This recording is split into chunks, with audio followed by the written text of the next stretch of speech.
with this, we already know what I'm talking about. And then here we have already chopped tomato and fresh pepper, just tomato and fresh pepper. It depends on how you want it again.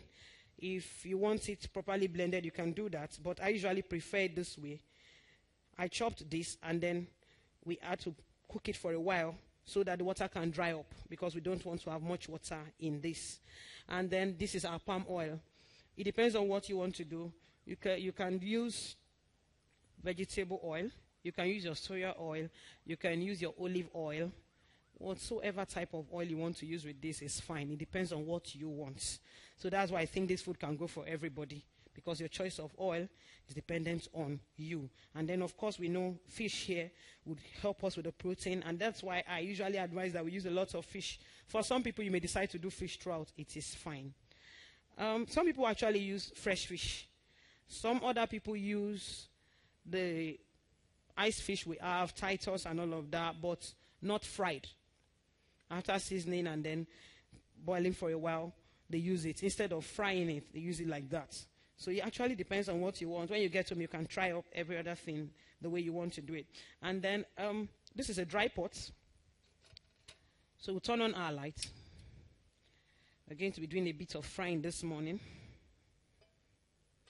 Okay.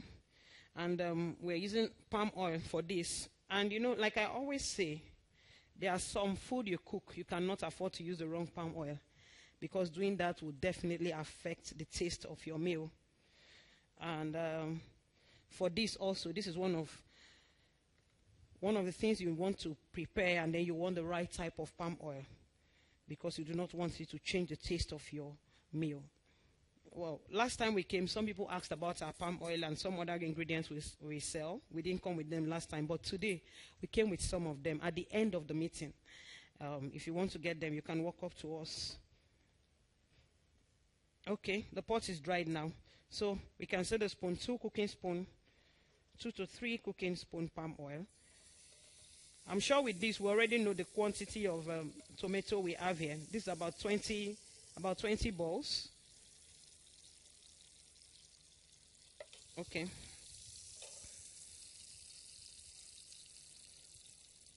And you know, now we are encouraged to reduce our oil intake. Okay, that's the palm oil.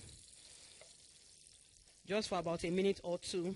I'm not going to allow this for too long, because we are in an enclosed place and I do not want us to choke. So we have our onion. This is 1 bulb of onion. It actually depends on what you want. If you really like more of it, you're free. Okay. And like I said, I would have allowed it a little longer, but for 2 reasons. 1, we are in an enclosed place and I do not want us to choke.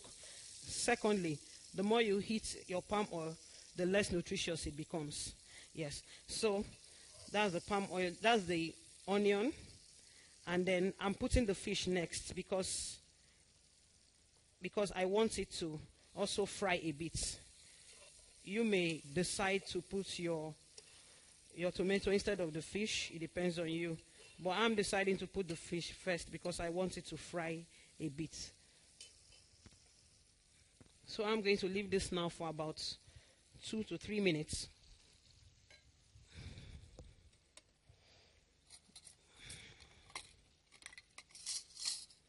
And then we are using 4 cubes of seasoning this morning. 4 cubes of seasoning for this quantity of tomato. I said this is about 20 balls of tomato, and then the fresh pepper depends on the quantity you want. There's no tatashe in it. Tatashe has a way of giving it this sour taste, especially since it's not fully blended. So that's another reason why it's not in it. But if you think you want to add tatashe or you want to add bawa, it depends on you. You are free to do so.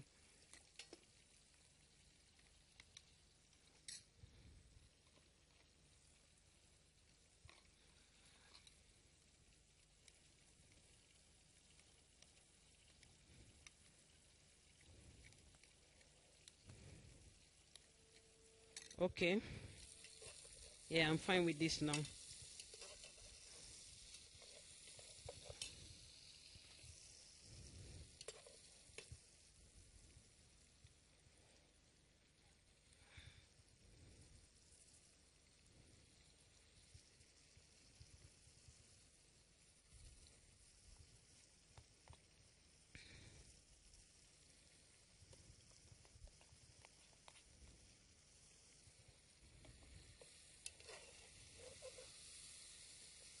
If your tomato had not gone through it at all before now, you may have to cook for a longer period of time as compared to what I'm doing.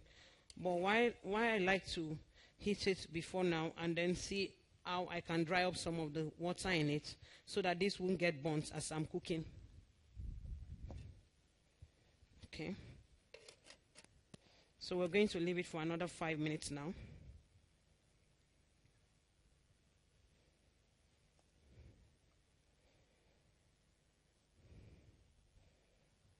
Okay, I would like to run through again. The first thing we had was a dry pot.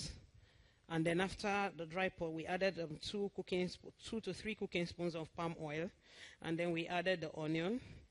And then we added the stock. And like I said, the time you decide to put your stock is dependent on you and the type of stock you're using.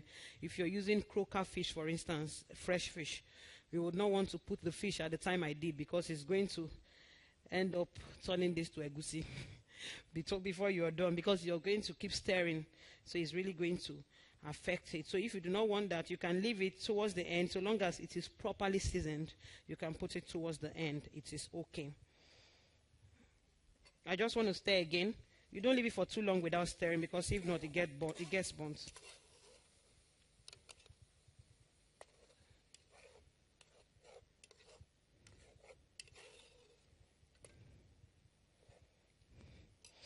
And then I'm adding the seasoning. I said 4 cubes of seasoning.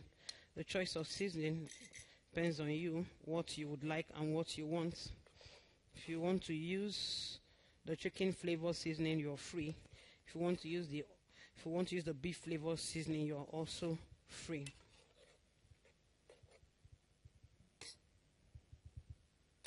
Okay. Yes, back to what we did last time. I want to know, please, how many of us seated here tried out the bitter leaf soup? How many people here present tried out the bitter leaf soup? Okay. This is really impressive. Yes, this is really impressive. You're pointing. Please, I would like to hear from you, sir. How was it? Not now. No, you, please. How was it? We need feedback from you. She tried. It wasn't straight bitter leaf soup because she's not a fan of bitter leaf. Okay. But she cooked ogbono and she put the bitter leaf. Bitter leaf. Usually it's usually ugu. Oh. But she decided to put the bitter leaf. Okay. And how was it? And that was it. Sit down now. Sit down now. I'm trying very hard to weigh what I will say so that I will not have to go so and because after here, I'm not feeding you again. It wasn't about being bitter. It was a new experience. Yes. And then when there's a new experience, oftentimes it's just like change. Yes. We are used to a status quo. We're trying something new. Most probably it might not turn out fine because she has the knowledge. That's what I'm saying, to be fair to her. I'm trying to weigh my words. Okay. To be fair to her. Okay. By the time the experience comes, I'm sure that the next time it will come, it will be far better than what we obtained before. But at least it's good. I really like that. I like that. I like the fact that you appreciate the change. But I want to hear from her also. And there's a question I want to ask you. But please say what you want to say first. I honor you. I know you too. Actually, last week, we came late. Okay. So, I didn't meet them. I didn't meet you starting the process. Okay. So, it was during the finishing. Okay. But I tried to jot some things down. Okay. So, when I got home, I wanted to try it. But the thing changed somehow. Mm-hmm. So, I just changed it to ogbono soup. Okay. So, I put the...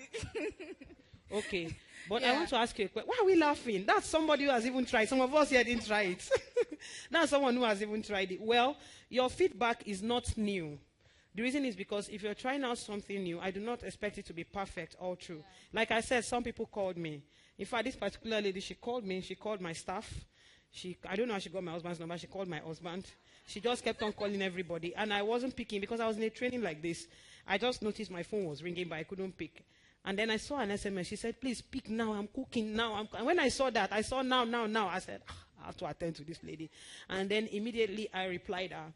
And then after like 2 hours, I called her. She said, oh, it turned out well.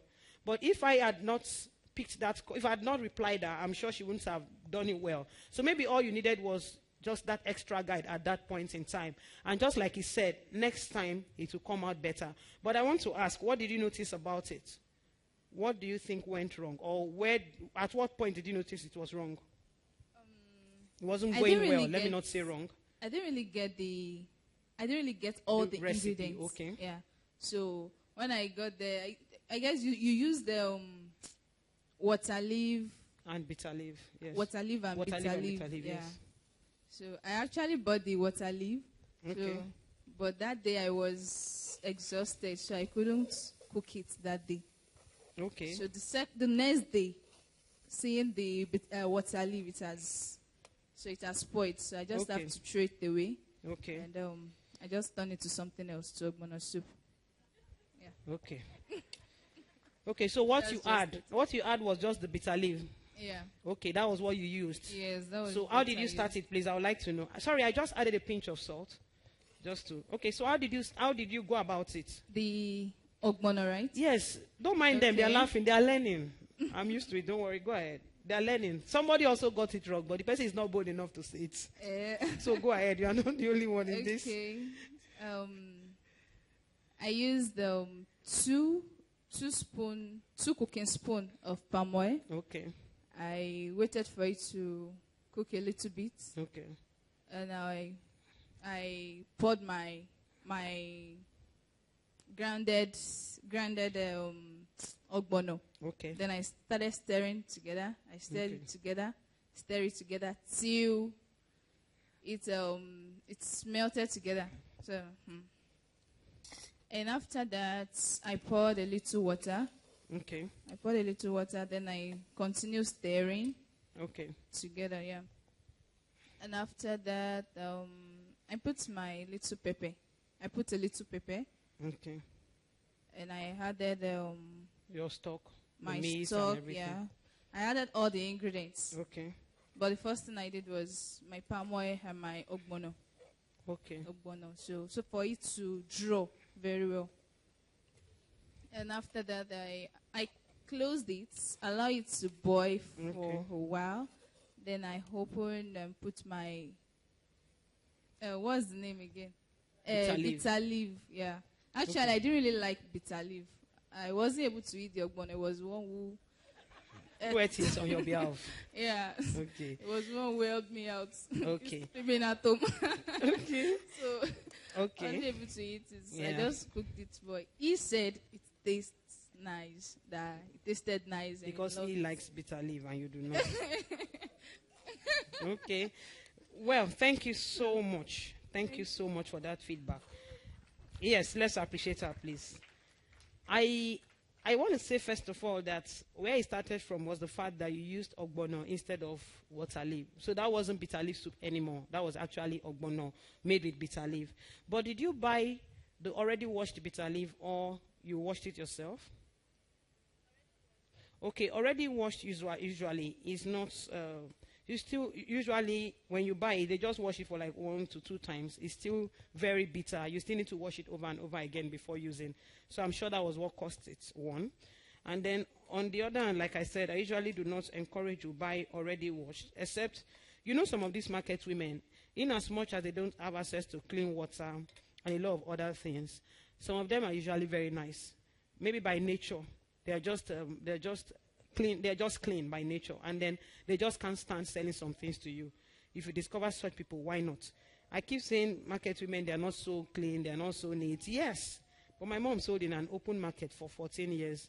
So, and I remember while she was selling in the market then, she had this very consistent group of customers, because if there was one thing they knew about her, she would only sell to you quality things. And then if she has to wash over and over again, she would not mind doing that, buying the water with her money, because she wants the food to be clean. I'm sure we still have people like that out there. So if you find such, why not? You can buy from them. But usually if you buy the bitter leaf from the market, you are expected to wash again 1 or twice before using it. If not, it will be so bitter, and if you're not used to it, you may not be able to eat it. And just like I said the other time, okay, just before I go ahead, let me say this now. While she was talking, I added the crayfish, and then I added the efirin leaf. It is ready as we speak. The crayfish and efirin were the last 2 things I added. The crayfish is 1 cooking spoon 1 of the spoon, or about 3 tablespoons of crayfish, blended crayfish, and then the efirin, just about 5 to 10 leaves of efirin. You wash and slice, and then you're good. Yes. And well, back to what I was saying about our meal. What was I saying? Yes, I was saying something about buying clean bitter leaf. Another benefit you have if you wash your bitter leaf yourself is that, like I said, the water is very healthy. The juice is very healthy. So you can also drink the juice that will come out of it. That's why it's also good for you to wash yourself. So I said I got feedback from people. Somebody said ours was a bit watery, and she liked it. Like I said, there are about 5 to 10 ways of making it. The one I made in my home some 5 days ago was quite watery. I just wanted it that way, and I really liked it. So it depends on how you want it. You either want it very dry, you want it a bit watery, you want to add your stock, no problem, you are fine. It depends on how you really want it. And there is no straight way. There's no, these things I'm talking about, it's not as if you have one straight way of cooking it. There are several ways with which you can approach it. And, well, after the course we had, already we have a training coming up this weekend. And one of the things we'll be addressing is some culinary mistakes. Culinary mistakes, starting from what you buy in the market. We are starting from the things you buy in the market. Some people, they know how to cook. They've learned the process. But sometimes they just buy the wrong ingredients. Cooking is about technique. If you buy the same ingredients with the other person, follow the same process with the other person, you will get exactly the same result with the other person. They say, she's from Calabar, she knows how to cook. She's from Akwa Ibom, she knows how to cook. It's not in the tribe. It does not run in the blood. The person only knows how to cook because the person has been tutored through that same process. That same process that has been effective. So if you are not from Akwa Ibom and then you want to really learn how to cook a dikaikon, you can do it well. I had a Yoruba neighbor for how many years now? For about 7 years. We separated this year. And if she prepares a dikaikon, you can hardly differentiate us from mine. But she's Yoruba. She does not even like like cooking. But she learns that one and then she does it well. So it's not about the tribe. It doesn't run in the blood. It's not in the fingers. It's in the technique, the skill that we learn. So we are going to be addressing some culinary mistakes, and then we're going to be learning 2 to 3 different unique dishes we can prepare this Christmas. So if you want to be a part of that, you can see me after the entire meeting. When we are done fully, you can see me. It's coming up this Saturday. And we got very positive response from family meeting. And then I told myself, I was telling my husband this morning, I said, I want to give discount to people who will be coming from family meeting. Because between that time and 10 people some have indicated interest for training, some have been trained already. That's really impressive. I've had different gatherings where we teach people how to cook and do a lot of stuff, but I've never really gotten this number of feedback in the space of 1 month. And I'm so glad, I'm so encouraged.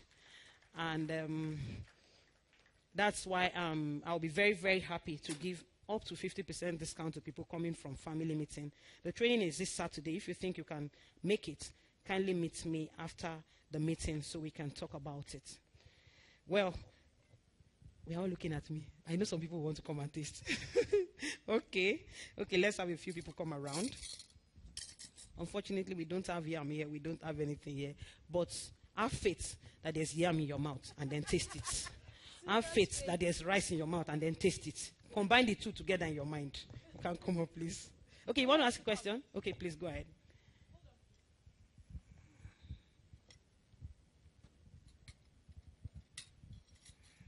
Good morning, everyone. My name is Oyin Odola. I actually don't know the name of the sauce you have made. It's tomato sauce. Tomato sauce. Yes. Thank you very much. So you want to taste? No, sorry. Excuse me, question. Tomato sauce as in stew?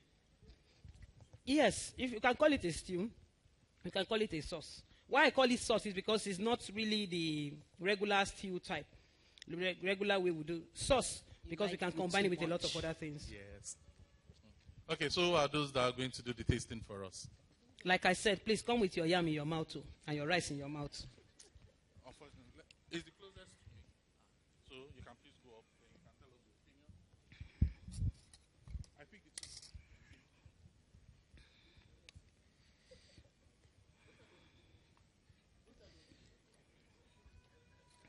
You can come on, sir. Are you shy to taste?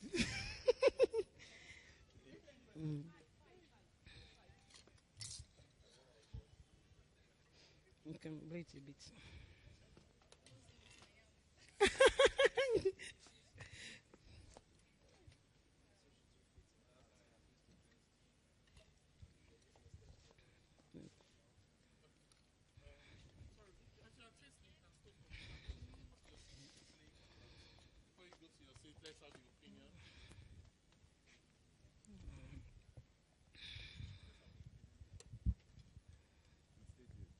You want to finish it first? I think the sauce is really sweet. Very nice. Very nice. Oh, sorry. So what's unique about it? I was expecting that the salt won't be enough with the pinch, but it tastes really nice. Yeah, it's really good. So what's your opinion? Firstly, I love the look. Yeah. And it really tastes nice. They are short of appealing words. to the eyes. They are short of that's words. what I like what she said. She loves the way it looks. It's appealing to the eyes. So it gives her the faith that, okay, it should also be appealing to my taste buds.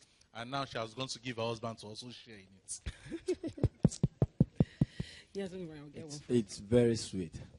That's why I wanted to finish it before giving my opinion. That's nice. So what's your opinion? The sauce is rich, but me as a person, I like salt, so the salt is not enough. Okay, what do you have to say to that? He said he likes salt. He likes salt personally, but to him the salt is not enough. But health-wise, what would you say? Salt is not very healthy for the body. Sometimes what we like is as a function of what we have been trained with. Okay. It may not be. Your taste bud would be unable to handle it. Once upon a time, I couldn't eat more than 2-3 types of soup. I didn't like all the other ones. But right now, I eat everything. So if you make up your mind, this is how I want it, you would. Because it's not very healthy. That's why I'm saying what that. What if you say sea salt? But if you want to, you said? Sea salt. Well, fine. You can use sea salt. You are free. If you have access to that. But it's not, it's not readily available. That's why I'm saying that, yes. So what's your opinion? I would say the test is macarious.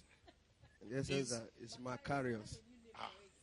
So in essence that I'm a fan of scent leaf. Okay. I'm from River State, so we got it. Yeah. And I think I have a recipe for my yam instead of the normal stew. Thank you. Good to hear that. Hold on. Okay.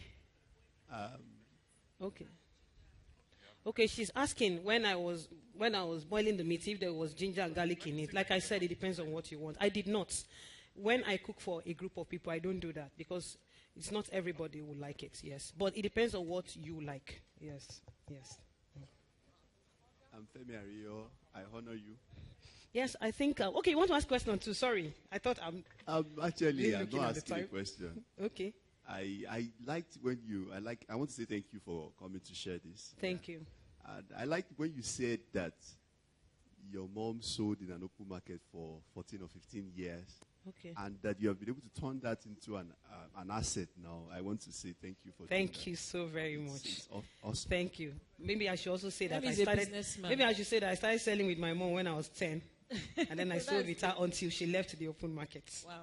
That's nice. Thank you. That's really, really nice. And she cooked and the whole place is still okay. We're not choking.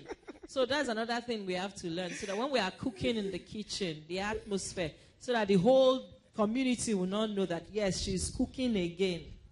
So we have to learn that aspect. Yeah. Excel.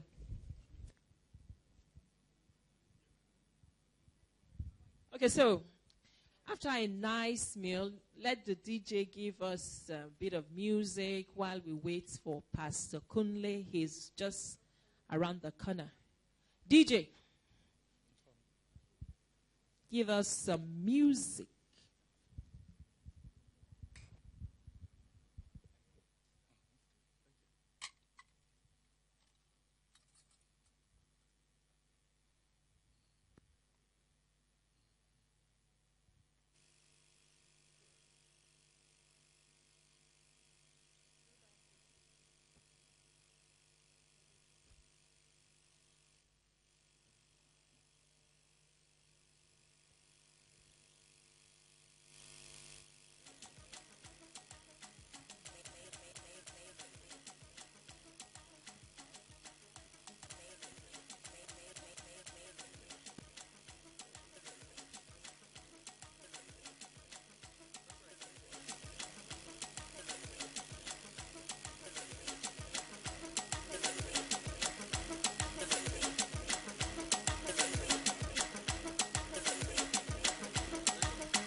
Son of the Most High, Knowledge. I had to jump on this one. Shout out to Don Jazzy, right? Going in. Okay, who is a Yaro? A Yaro is a guy with a mano. A Yaro is a man who got you woman and you treat her like a minado. A Yaro they supporting woman every time he dey high side like he has shadow. A Yaro no go enter the place unless he don't go church, he go meet the pastor. Make him official, Yaro will pay a bright price. Yaro wouldn't make her a mother, Yaro will first of all make her his wife. Yaro will make her feel nice. Yaro no go punch her for ice. Yaro will love his woman for the rest of his life. Yaro will treat his woman like she's the only lady in the whole wide world. Get it? I found a good night, I did sing it for Yaro. I found Yaro, loving baby, I'm crazy. I found a good night, I did sing it for Yaro.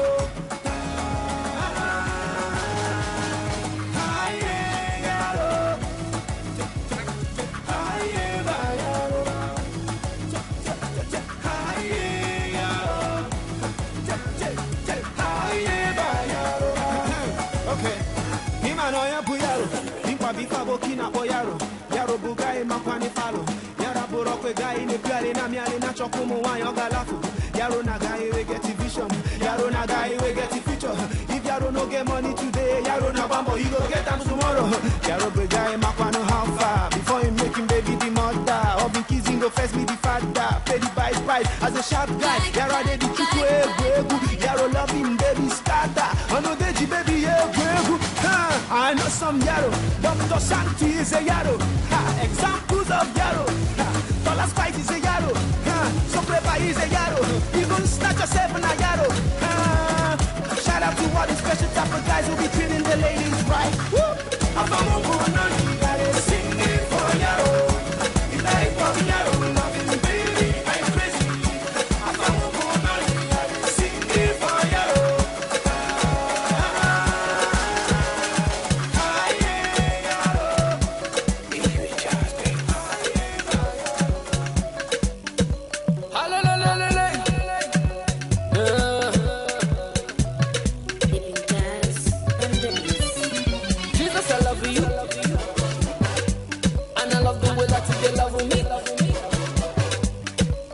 My soul, what I give to you. I'ma do everything to please you. Make you chat a little. Give him all the praise. Make you go see your hands. Give him all the glory. I'ma raise up my hands. I'ma give you the praise. I'ma give you every day. Every day of my life, I'ma lift up my voice just to praise your holy name. For the best of everything you give to me and every day. And your mercy whenever I see, they make me want to praise your name. Good morning. Good morning. Good morning, everybody. I honor you. Yeah, now my session. And I want this to be a bit interactive. You know, Pastor Praise actually told me to do a Patlan song. And it's a beautiful song, really. I'm sure I have to calm down. This place is so high. Yeah, that's okay. Told me to do a song, and the song is long. But I had to learn it all the same because it's a very beautiful song, and it's actually relevant to what we're talking about. You know, a lot of us realize in Scripture that God uses the base things of this world to confound the wise. You know, He uses the foolish things of this world to confound the wise. That in shepherd boy in the backside of the wilderness became king over Israel and became one of the greatest kings ever recorded in history. Right? God used a carpenter's son to save the world. You know, it's just amazing, this kind of God. And the message of this song really says that you don't have to be a Superman to actually change the world. You don't have to be. You can change the world from where you are. My pastor has been passing that kind of message that where you are, all you need to be great is already in your hands. All you need to be great is already in your hands. That to feed 5,000 people, you need 5 loaves of bread. That's 5 loaves of bread. You just need that 5 loaves of bread. All right. Guys, are you ready for me? All right.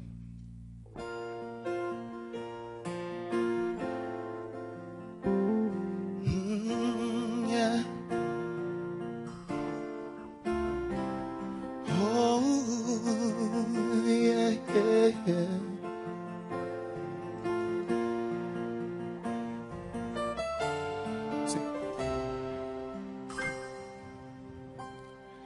A child in the distance, playing in the rain, the sweet sound of water flowing away.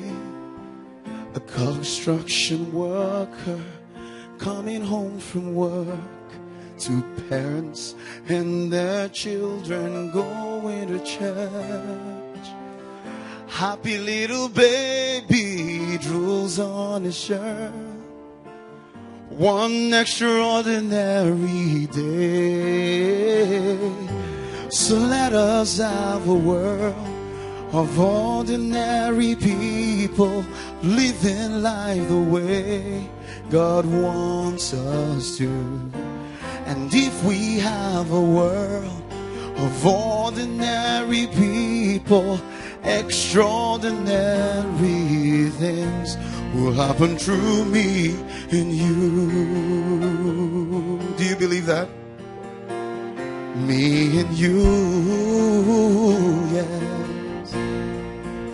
Listen. Ordinary Abraham, he was just a man, but he'd kill his son for the price of a lamb. So let us consider ordinary Job, who lost it all but in God had his hope. Ordinary David, little shepherd boy, he brought down Goliath with a stone and a toy. Sweet little Jesus, ordinary child, a carpenter's first son, humble and mild. If anybody told you he'd be Messiah, you probably will laugh it off, I know. So let us have a world of ordinary people living life the way God wants us to. And if we have a world of ordinary people, extraordinary things will happen through me and you. Every little baby has the power to be great, and every tall tree grew out from some mustard seed. No ordinary children going off to war, 'cause no single leader is worth dying for. No ordinary mother should cry herself to sleep, 'cause no ordinary father should come home after 3 a.m. that is. So let us have a world of ordinary people living life the way God wants us to. And if we have a world of ordinary people, extraordinary things will happen through me and you. Glory to God.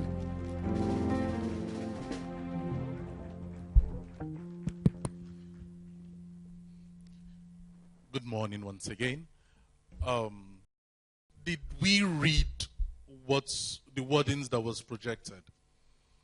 They talked about Abraham, Job, David, and Jesus. But ironically, I want to just speak on Abraham. For those of us who are mothers or fathers in here, can we truly answer this question? If God asks us now to lay any of our child or children on the altar for him and sacrifice that child, How many would do it? Please raise up your hand. I won't. I'm being honest. I won't. The man in me would not allow it. I'm sure I'll probably put myself on the altar and tell him, take me, but definitely not my child. So if anybody amongst those of us seated would do so, can he or she please indicate? Abraham, that's why he's called the father of Christianity, the father of nations. And that is why everything still descended from him to David, to Christ, and to each and every one of us. It was the first time I ever actually looked at it. The story of Job, we all know. You know, rather than deny God or turn his back to God, he was ready to sacrifice everything, even his children. David, yes, humble. Whenever I think of David, I think of this Alexandra Box song that goes, don't worry, I'm not going to sing it. I'll just try recite it. That David had a special chord he played that pleased God's heart, the Hallelujah song. I love the song so much that at times, and ironically, I can't download it and record it on my laptop. I have to always play it on YouTube. So at times in the office, I just play it all day because it's really inspiring. David wasn't perfect. David was, allow me to use the word, full of sin. But still, he had a way of getting to God's heart. How was that? He realized, as the Bible tells us, that God enables the praises of his people. And he knows for you to get anything from God, all you just need to do is praise him.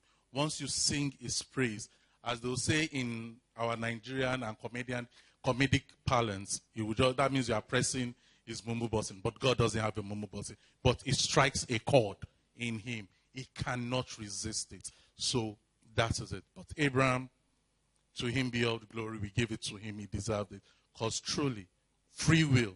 Take your child from home. Take him to the mountain and lay on. Even the servants that went with him, he told them to go back. I'm sure a lot of us will tell our sons and daughters to go back and tell the servants to come. And let's put the servant on the altar as the sacrifice. Which is the same thing God did for each and every one of us. He sent Christ, despite being God, to take on the form of man and come into the world and shed his life for us when we were sinners. As he said, despite our sins, he came and gave it all up for us so that each and every one of us should have salvation, should have redemption, should have faith in the life after death. So that is it. We need to give as much as possible to our families to make them what they ought to be so that our families will make the difference in the world at large. That is why we are all here. I'll want to welcome Pastor Kunle Shurian. So he's on his way. He will be stepping in. Okay, let's welcome our guest speaker, Pastor Kunle Shurian. Welcome, welcome, welcome. I'm sure we can do better than that, please.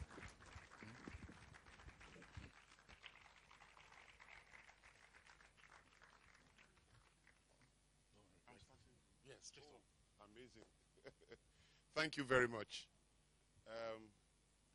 I think that I must have really taken all the time for me to just be given the microphone at the speed of arrival. I'm sorry for that. I had an emergency this morning. I had to counsel a couple, and it was going to be very challenging if someone is not there to manage the reality. So I've been struggling with all of that before I got here. Forgiveness is supposed to be a gift of the human spirit. So I just said that forgiveness is supposed to be a gift of the human spirit. So I believe I've been forgiven. You have to forgive me by force. Okay, it's fine. All right, so I'm just going to go straight to my point. Please, I am going to try as much as possible to explain to you the natural experience of maintaining order anywhere, and as much sensitive as it is to the family institution.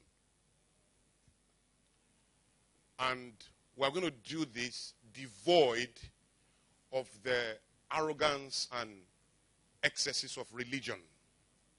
Of course, you know that religion is responsible critically for a lot of human excesses, particularly human oppression. As a matter of fact, some of the deepest, strongest experiences of oppression in our world, has passed through the channel of religion. Religion is a terrible experience and an amazing invention of man, in an attempt to capture the Creator in a format, but essentially to comfort human whims and caprices. So, we are going to deliberately avoid the shallowness of religion and focus on the wisdom of faith, because faith and religion are two different things. Faith is human humility to recognize that a superior force exists beyond human intelligence. Are we together? Okay.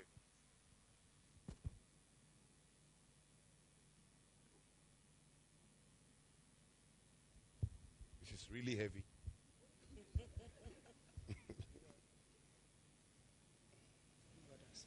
No, you can't put, it's not good.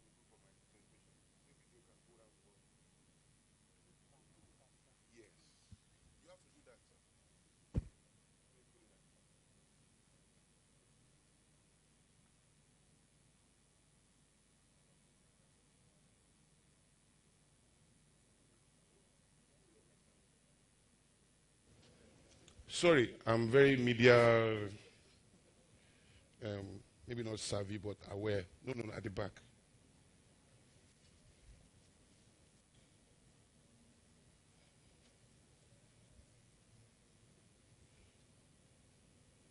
Thank you. Okay. The plan is that I should start all over again because of recording. So I'll try and do just that.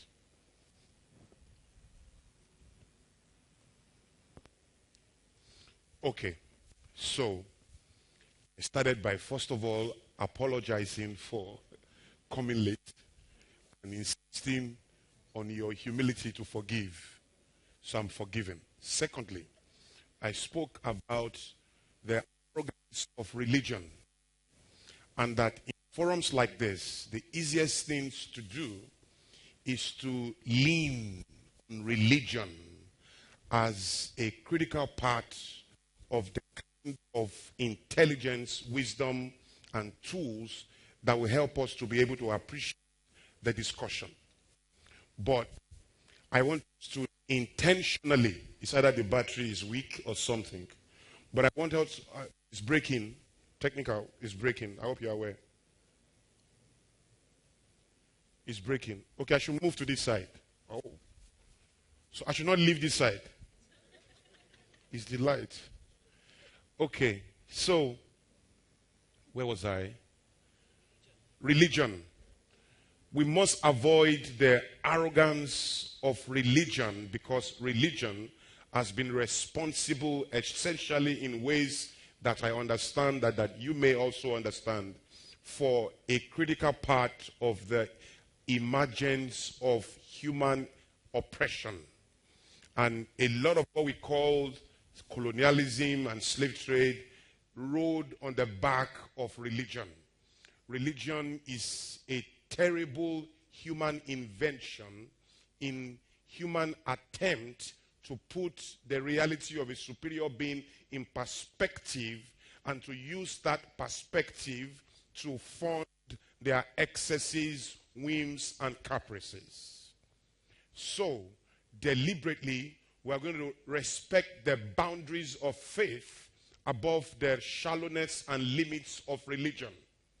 And in doing that, we are going to recognize faith as an expression of human humility, to recognize that there's a superior force that allows the human being to navigate beyond human intelligence. Are we on the same page? That will put things in perspective for us, because we'll be able to deal with the simplicity of what we are discussing here today. Please, I'm going to advise you to take those papers and write your questions as I speak. Usually, I don't do question and answer. I finish speaking. I allow questions to come at the speed of concern. So I would have loved you to say that as I am speaking, if I say anything contrary to your theology, if I say anything contrary to your ideologies or the assumptions that you also there, you will be at liberty to put up your hands and just stop me right there and deal with it. It doesn't distract me at all. In fact, it allows the discourse to go at a tempo that I love. So should we go for that option, or should we writing and papers and all of that? Should we go for that option? You like amazing. It's a better option. So ask me questions at the speed of concern.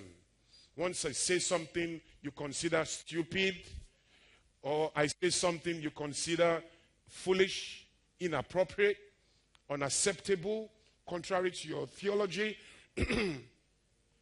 your axiology, or whatever the G's are, just feel free to put up your hands. However, if it's going to come too sharply, such that it will break my thoughts, I will ask you to quickly hold on to that thought. I'll finish what I'm saying, then we'll return to your thought. Is that a deal? All right. I am one of those people that get so easily distracted.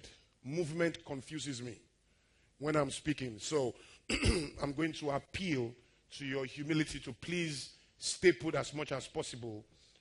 Don't wee on yourself, but manage movement as much as possible. Okay, I would really appreciate that. Phones are meant to be used in its technology and its essence. The white man has carefully put missed call there, silence there, vibrations there, for moments like this when you are not available. Anybody that has a problem with that should not be accommodated. You should define them as blast from the past. And then take your peace with humility. I don't have to pick every call. That's why there's the missed call technology, the putting the phone on silent technology, putting it on vibrations. Don't submit yourself to the arrogance of attention that make you pretend that you are more important than you are. If your phone stops ringing, either by death or any experience, we will move on. The world has the right to see the next second without you. You are never that important, and nobody is. Humble yourself, enjoy this moment. God knows when you ever have me standing here again. So take this moment as much as possible. When you are done, return those calls, send SMSs. If people get angry, tell them you are sorry, even if you don't mean it. If they don't understand, just leave it in their ignorance. Are we on the same page? Have I helped you? I just gave you a principle that I live by. The job that I do, people call you per minute. And I'm not exaggerating. If I finish speaking here and I pick my phone, I'm going to have about 100 and something missed calls. I'm going to have SMSs, text messages, and all of that. I don't feel bad at all. I'm going to now begin to prioritize those calls, know the ones to respond to, the ones to send SMS to, the ones to send a generic template to say I'm now available, they can call back. There are people I don't have to call. They have to make the investment to call me. There are people I have to call. I have to make the investment to call them. Do you understand? Live your life on priorities, you have more peace. Particularly in a third world environment where human ignorance is nature. It's your responsibility to prevent the excesses of people and refuse to suffer for their ignorance. Insanity is a major fiber of our environment. It is your duty to prove to yourself that you are normal by honing technology and put it in perspective. Have I helped? Excellent. Okay. Now,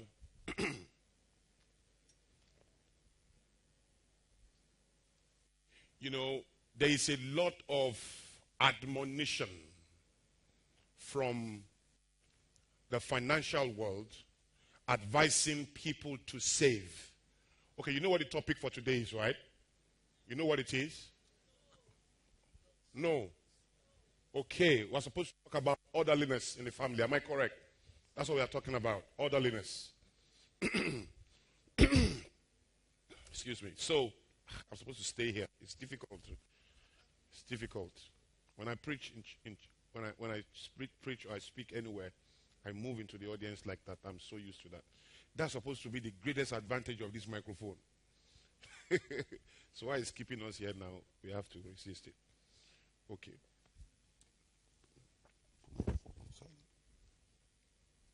Okay, let me just do it.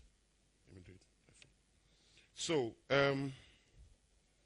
there's a lot of advice about financial management one of the core wisdom in financial management is savings.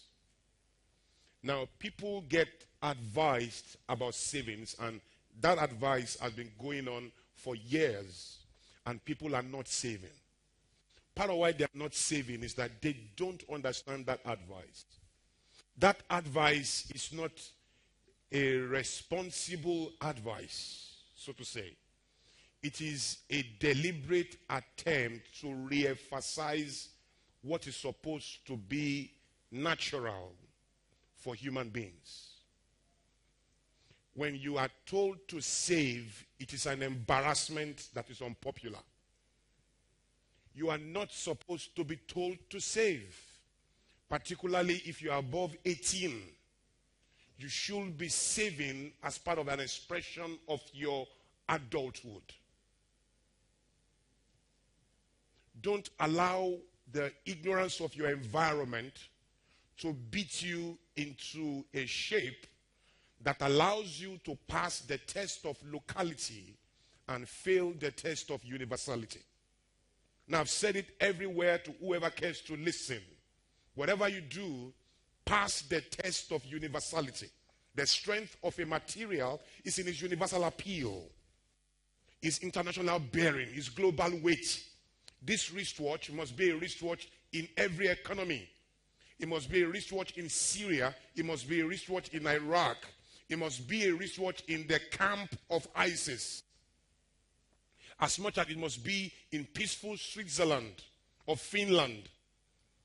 Whether we like it or not, in winter or summer, in war or peace, it must be a wristwatch. It can be a bombed wristwatch in Syria, maybe in Kobani or in Benghazi or something, but it cannot be a bombed chair.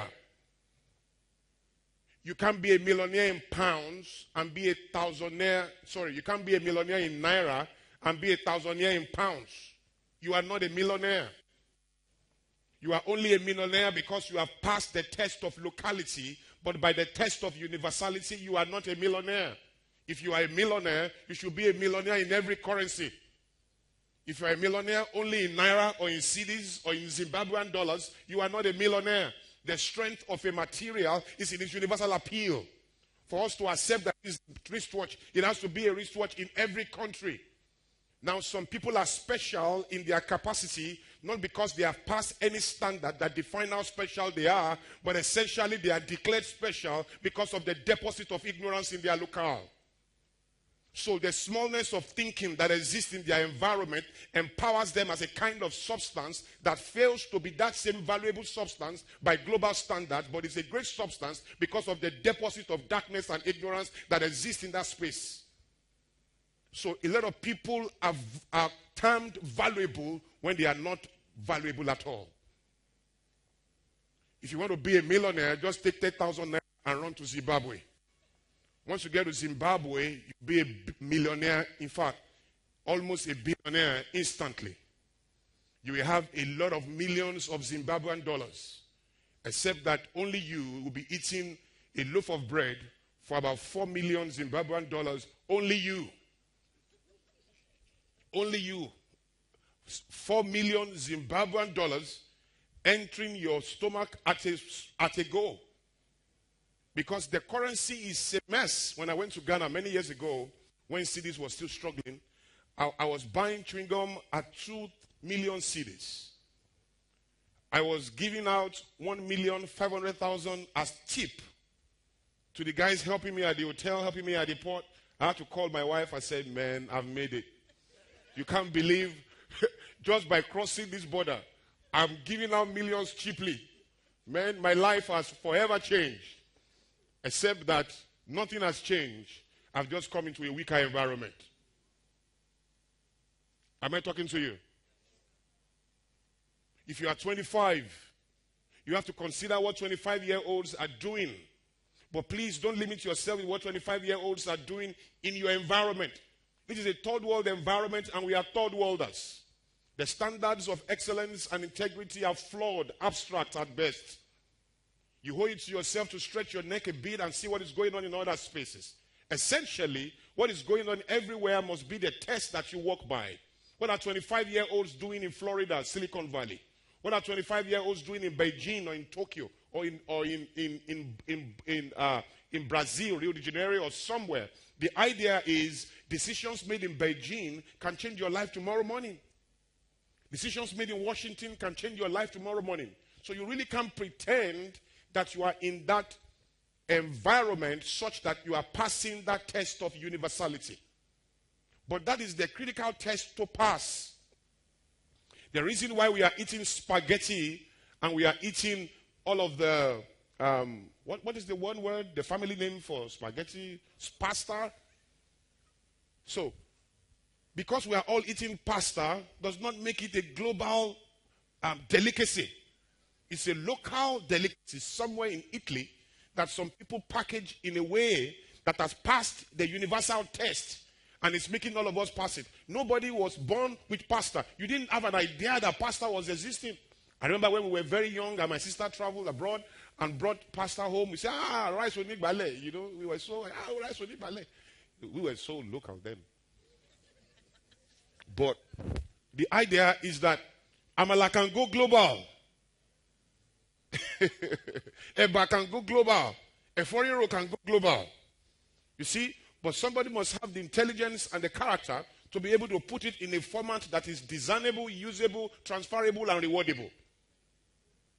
Am I talking to you?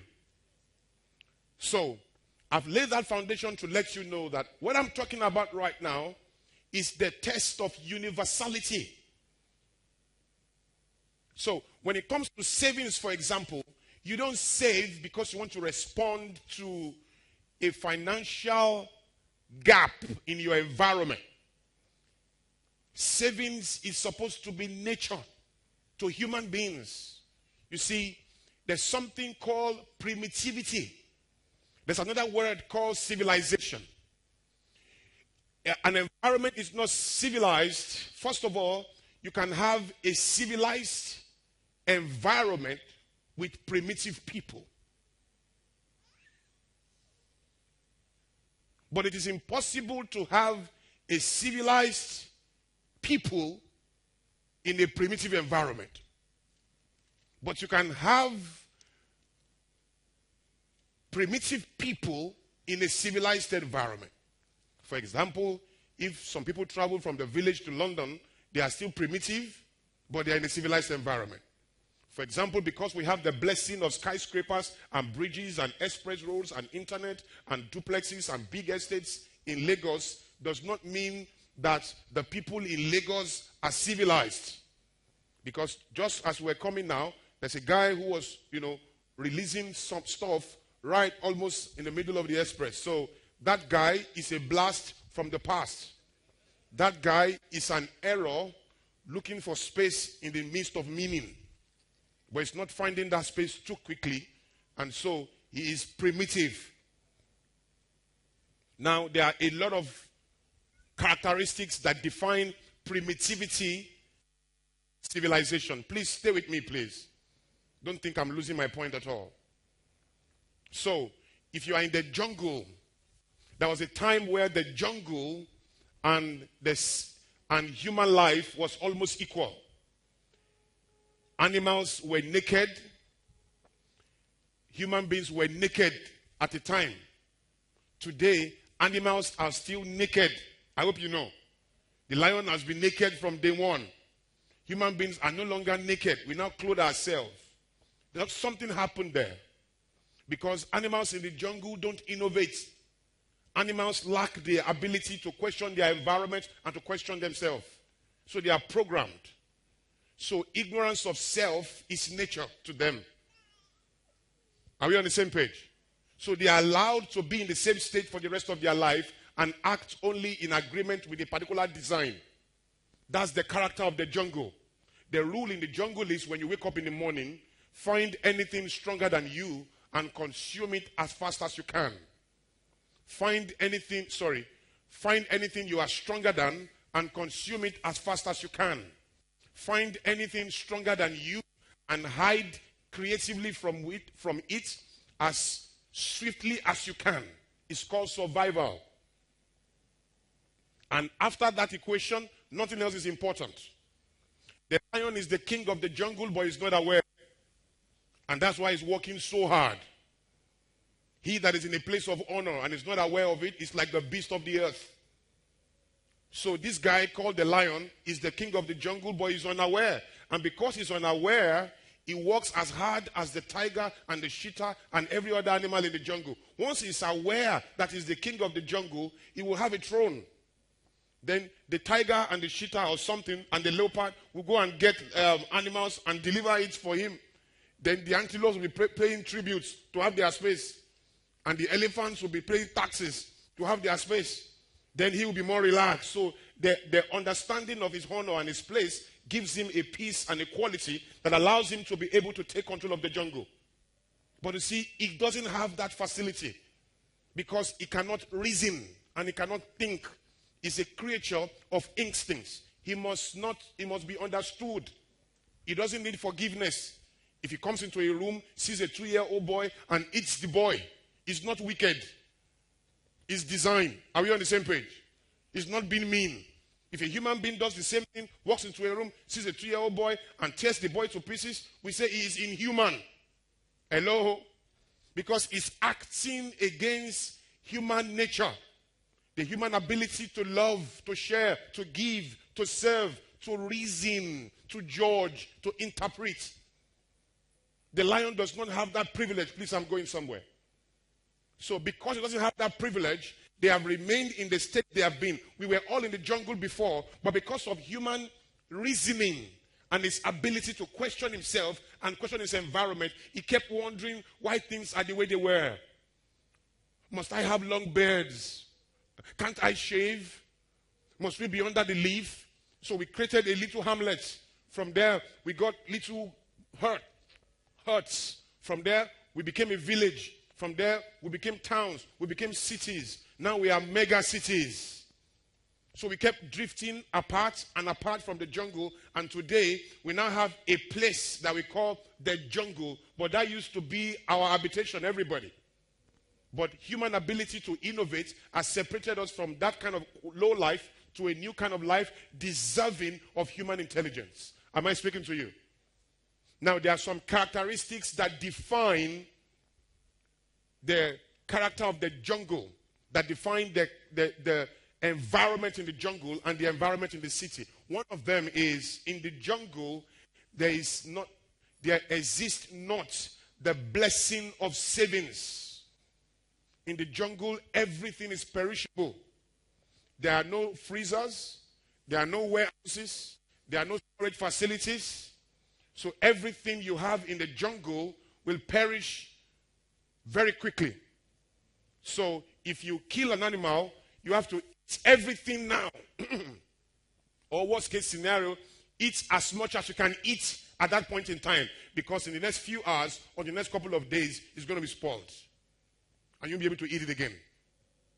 So savings was zero. Now, if you are a human being and you don't save, you are sharing methodology with the jungle.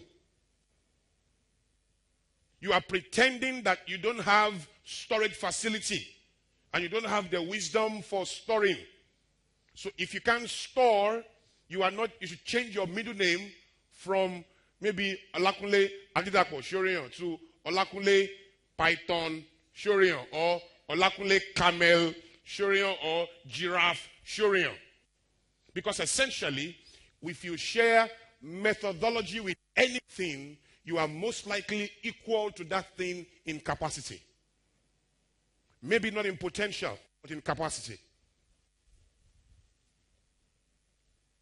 So, you shouldn't have anything in common with animals in the jungle save for the equality of nature, in that you breathe and lions breathe. In that you sleep and lions sleep. But you should not begin to share methodology.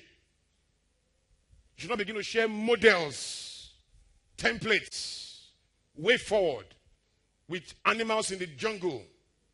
So if you don't save, truth is you are being animalistic. You are just not different from your bingo at home. You can pretend to everybody and harass them with your suits and good shoes. But at least when you are alone, you should know that me and Bingo have, we are guys. We roll together. When you see Bingo, you should not just say Bingo. You should say Bingo, my man, because you guys are the same. Are you on the same page?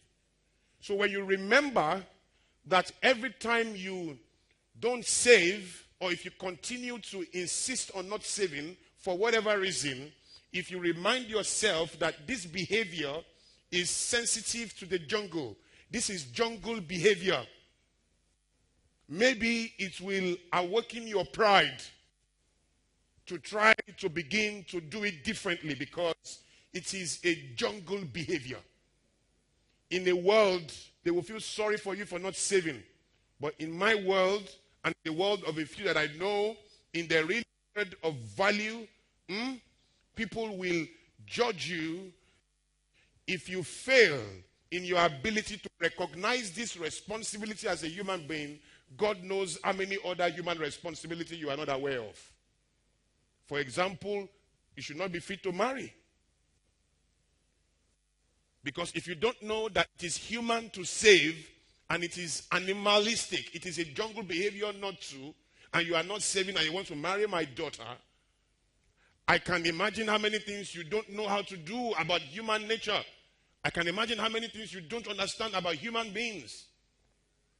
So and that is why I'm advocating and sending letters. I'm trying to push it at the legislative level. We need to legislate marriage. People should qualify to marry. People should pass a set of standards, particularly in our environment. Somebody said to me, it's not been done anywhere before. I said, must we do what has been done before?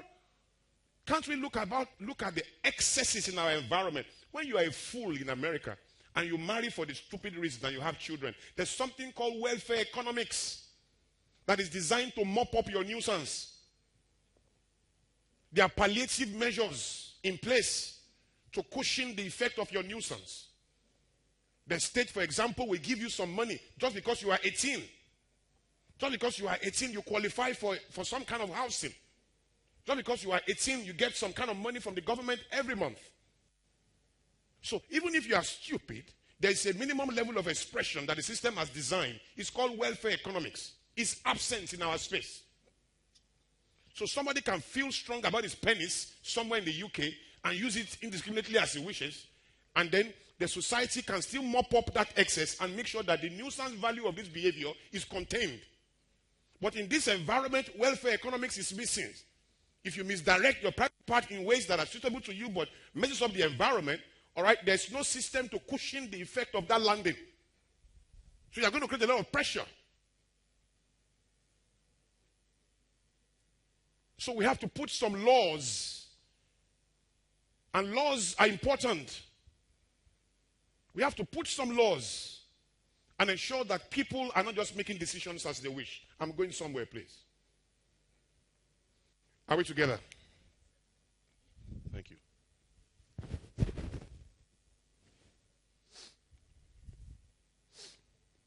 So,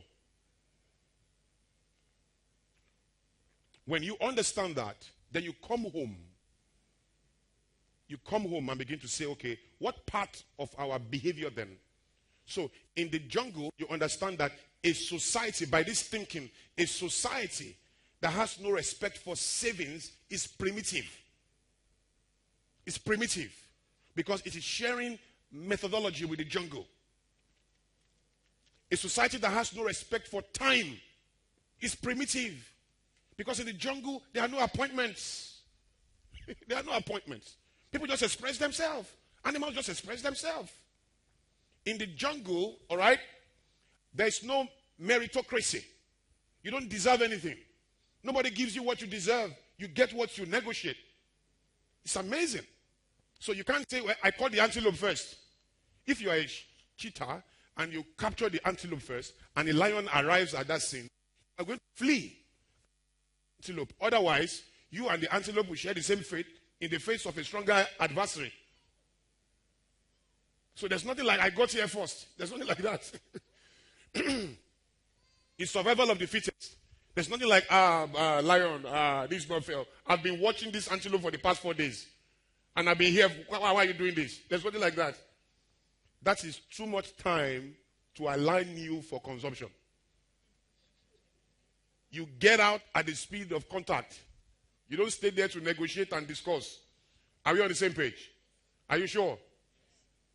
So there's no merit. A society that has no place for merit is primitive. It's primitive. Even if it has mega structures, even if it has skyscrapers and big machines and cars and internet service and all the big offices are there, if that office lack that, if that environment lacks that, it is primitive. Now, I can go on and on. But for our discourse today, if a society lacks orderly thinking, that society is primitive. Are we together? It's primitive. And on that, I will rest the rest of my discussion. It's primitive. So it is a flavor of primitivity to contain disorder. What does order mean? The accurate arrangement of things. The accurate arrangement of things in a way that brings harmony, peace, and rhythm, symmetry, equilibrium, balance, centeredness. So it's not a substitute, it's not a choice, it's nature. In animals, disorderliness is nature. In humans, it's a vice. Am I talking to you? In animals, disorderliness is nature. Order is an incredible blessing. I'm coming, sir. Okay, I thought you were put up your hands. Oh, thank you, sir. So, in animals, it is nature. For humans, is a vice. There's no pride in being disordered. You should be embarrassed. Because you are reminding your system of its failure to show human capability and aligning it with the smallness and limits of the jungle. What is that going to do to you is, if you continue like that, you take the more and more form of the contents in the jungle. If you begin to bark 3 weeks after, we won't be shocked. Now, when human beings bark, they don't do whoa, whoa, whoa. They just raise their voice when there's no demand for it. Now, you don't need auditory strength to communicate authority. Now, if I want to fire this guy now, this guy walks me and he's a great guy.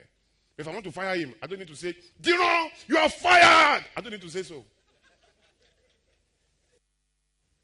That's double jeopardy.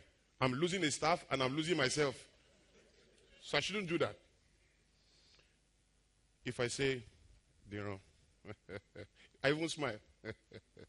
You are fired. He doesn't need to believe me. Doesn't need to believe me. When the letter comes, security comes, he will know that he has been fired. Because authority has gone forth. Am I speaking to you? It's something we all have to give attention to. When you scream on your house helps, and you scream on your driver, and you scream on everybody, they really don't have a problem as much as you do.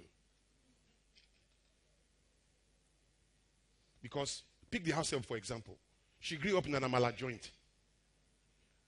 From the age she was born in an amala joint. She has no sense of order, no sense of thoroughness. They wake her up with hot water when she's wrong. And cane and punch at times. Put pepper on her body. Now you brought her into your mansion.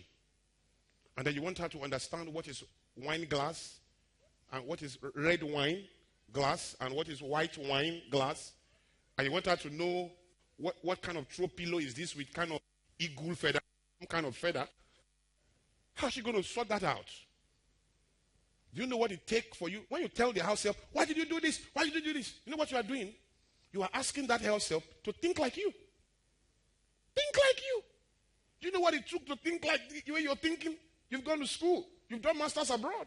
Even if you have not done that, you've gone to uni like Ife or Lasso or Osu or something. You've read comics, magazines, novels, listen to all kinds of lecturers, watch all kinds of movies, spend time on the internet, listen to legendary thinkers in all your academic life. All of those has made you who you are. You now ask someone who grew up in Nadamala Joint to think like you, and if she can really begin to think like you and arrange the house like you, will she be a house help? She'll be a madam somewhere, isn't it?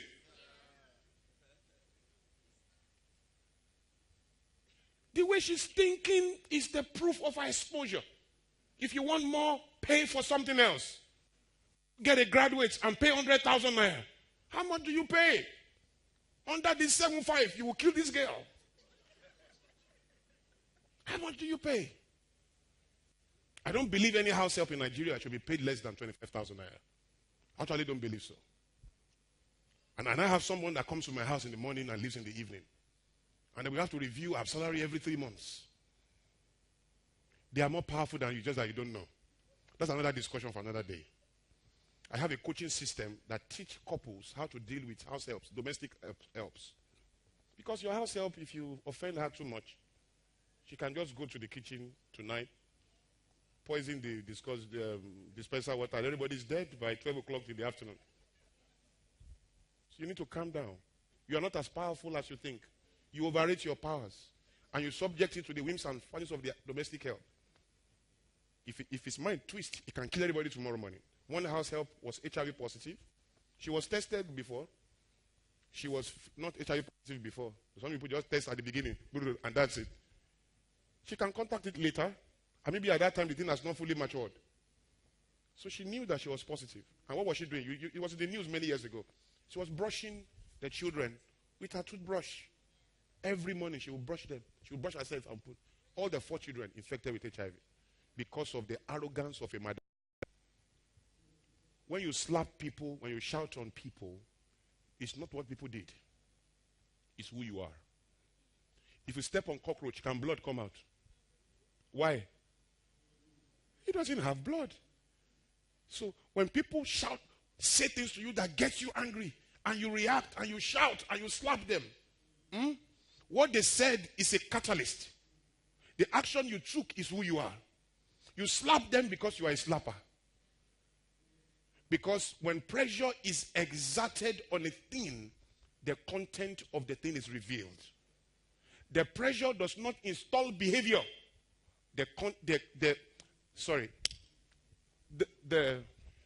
What is it now? The pressure does not install behavior. The pressure activates behavior. So there's nothing like, it's my wife, you made me shout on you, you made me slap you. There's nothing like that. You slapped her because the capacity to slap is domiciled inside of you. You slapped her because you are a slapper. Somebody else in that situation will receive the same impact, the same pressure, pick up his jacket and go for a walk. Because what it takes to slap is not in him. Do you understand me? I needed to say that for whatever it's worth. Please calm down. There's enough pressure in the system taking away a part of you every day. Don't fall for double jeopardy and be investing some in. It's unnecessary. But back to the discourse.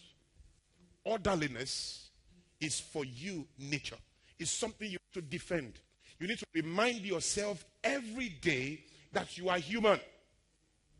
Part of your humanity is the ability to sustain order around you. I have a 3-year-old kid in my house. When you come to my house, the whole place is amazingly orderly. And somebody said, wow, how do you keep a 3-year-old baby here? How does he play? I said, look. When people talk like that, what they really mean is that how do you do all the things you do and face your work and leave the child to play on his own. That's what they really mean. When a child wants to play, you have to be there to play with the child. So what do? Simple. I'm there to play with the child. That is parenting. Am I causing trouble for you? So you still stay there. So you're busy. You don't play with the child. You leave a child alone. If you have a child in this room now, and he sits here like all of us, and it's looking, a 2-year-old child, and he sits here looking at us throughout the program, won't you be afraid? So what kind of child is this?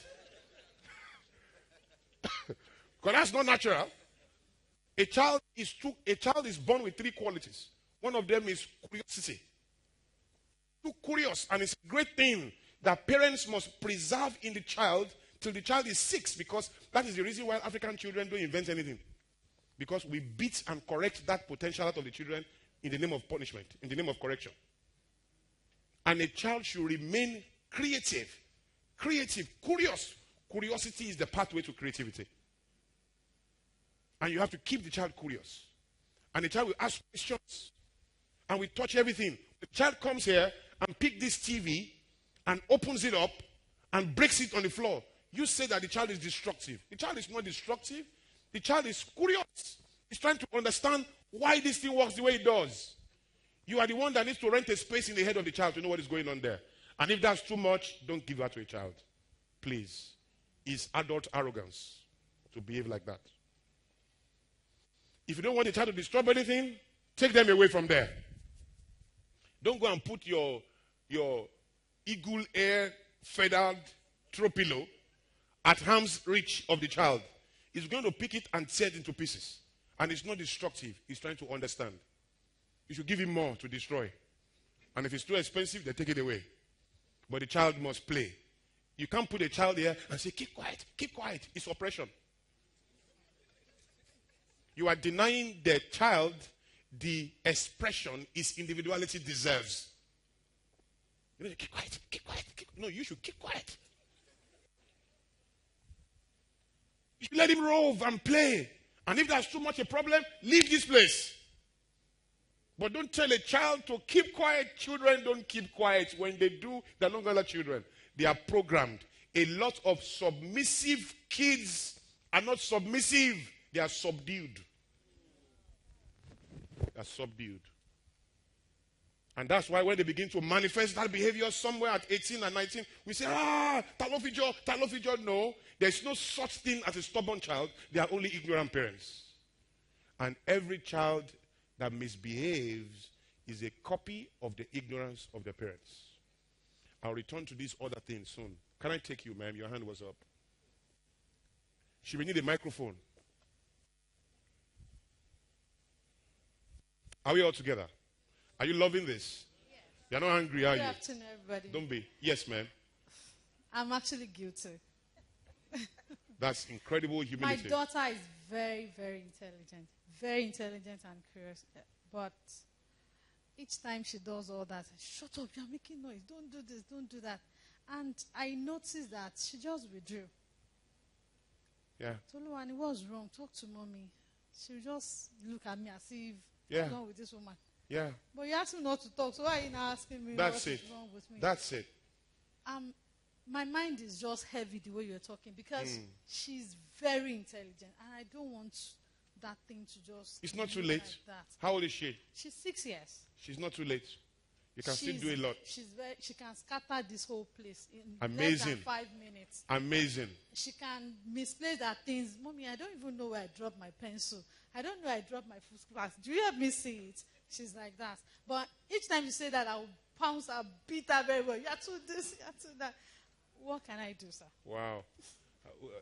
We have to find another class to come and sit and talk about parenting. Because I've spent about over $40,000 studying parenting in 4 different countries. And I can tell you how these things work. First of all, let me tell you that 90% of parents, this is a study, 90% of parents never correct their children in their lifetime. They only punish. And there's a big difference between correction and punishment. Punishment is an imbalance of nature. Correction is a skill It's not a gift of nature. You don't know how to correct naturally. You have to be taught. But any fool can punish. You don't need formal training to know how to punish. You just need to be born. But to be able to correct people, you need formal training. Are we on the same page? So we did a lot of understanding there. Punishment is the ability of the human being to give the offender the experience of his pain. So you offend me, I'm hurt. So I punish you so that you can feel what I'm feeling. I've not governed behavior at all. Correction is different. Correction's goal is to transform behavior. Are we on the same page? There's so much I can say here, but maybe I'll return to it if I have time. But I'll try and come back there. There's so much to say there.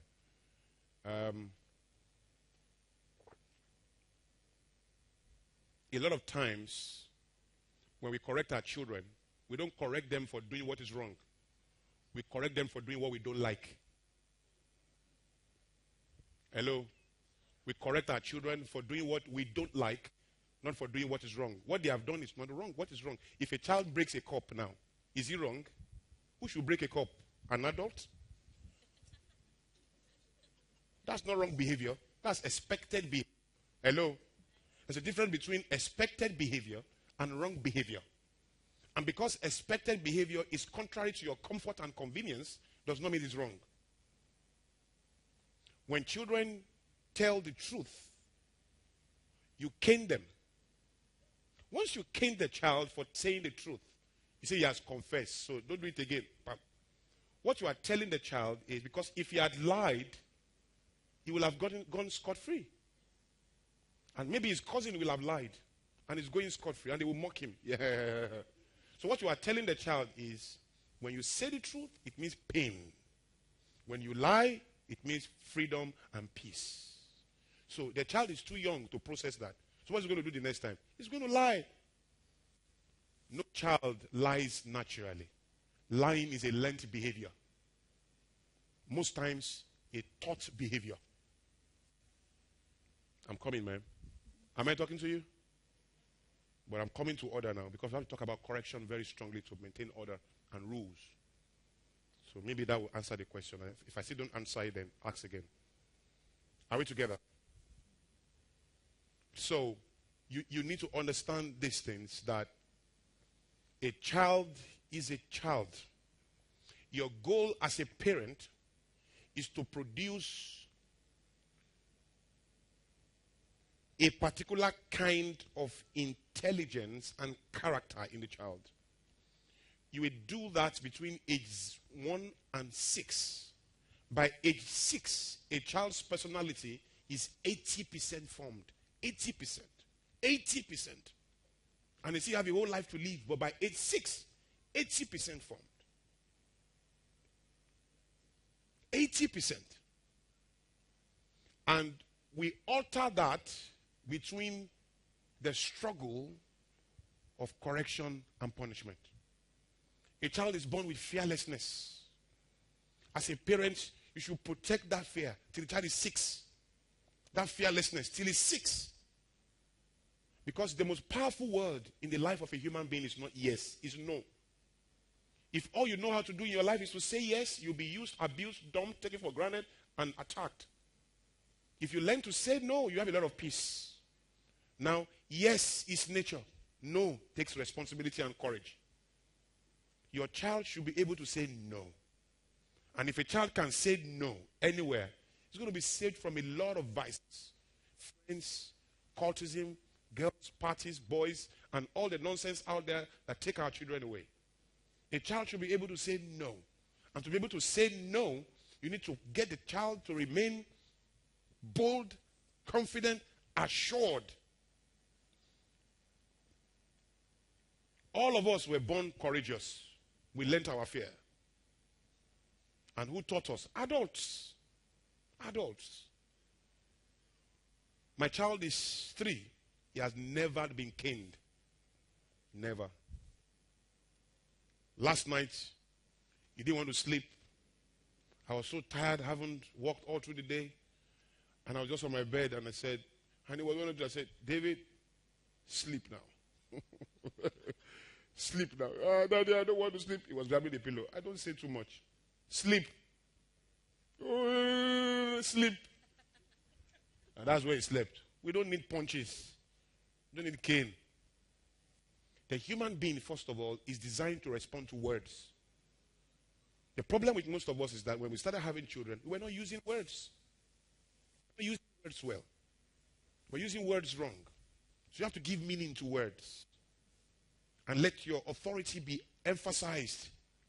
Not your anger, but your authority. Someone say, in America, they don't cane their children. Look at the nonsense happening in America. I say, please, calm down. It is the same America that you have Joel Osteen. And you have Kenneth Jr. And not some of these boys are virgins. And they didn't misbehave in America. They grew up in America. And they have a great life in America. So don't use the general extreme that is messing up America. Find people there who are living intelligently with character and wisdom, despite the freedom that is existing there. Let me pause before I move to my next phase in this discourse to quickly take 2 questions. Yes, ma'am. Her hand was up first. All right, sir. I would like to go back to what she said. Yes, ma'am. Probably some things you've said too. Yes, ma'am. Okay. I have 2 daughters. Yes, ma'am. One is 5, she's going to be 6. Yes, ma'am. The other is 4. Yes, ma'am. The first one tends to be very reserved. Then I actually share your opinion. I don't really beat kids. I try to, like, even when I see people scolding their kids, I tell them, why did you listen to this child's part of the story and all that. But my second child, okay, so the first one, she's very reserved and all that. She tends to, like, yes, just obey rules and all ma'am. that. So I just want to come from, I don't have to say, okay, prior to this. But the second one, she is very, very, like she said, like in school, she's the one leading the special assembly. She can talk. She's very, Okay, but what happens is that she, like you said, it's curiosity. But at first, I thought it was curiosity. She would just open up anything, tear books and all that. But now I think it's going beyond just curiosity. How old so I is just she want now? to know, she's 4. Okay. But I just want to know what time you think, because she's very, very smart. Like formally, when she goes to school and she comes back, probably her sister comes back with a party pack, she doesn't come back with any. She starts to cook story. That party pack belongs to both me and Tenny.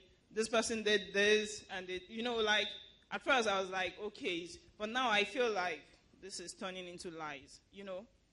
That's how I feel. I don't lie. I do my things very straight. So I'm like getting scared. This is no more.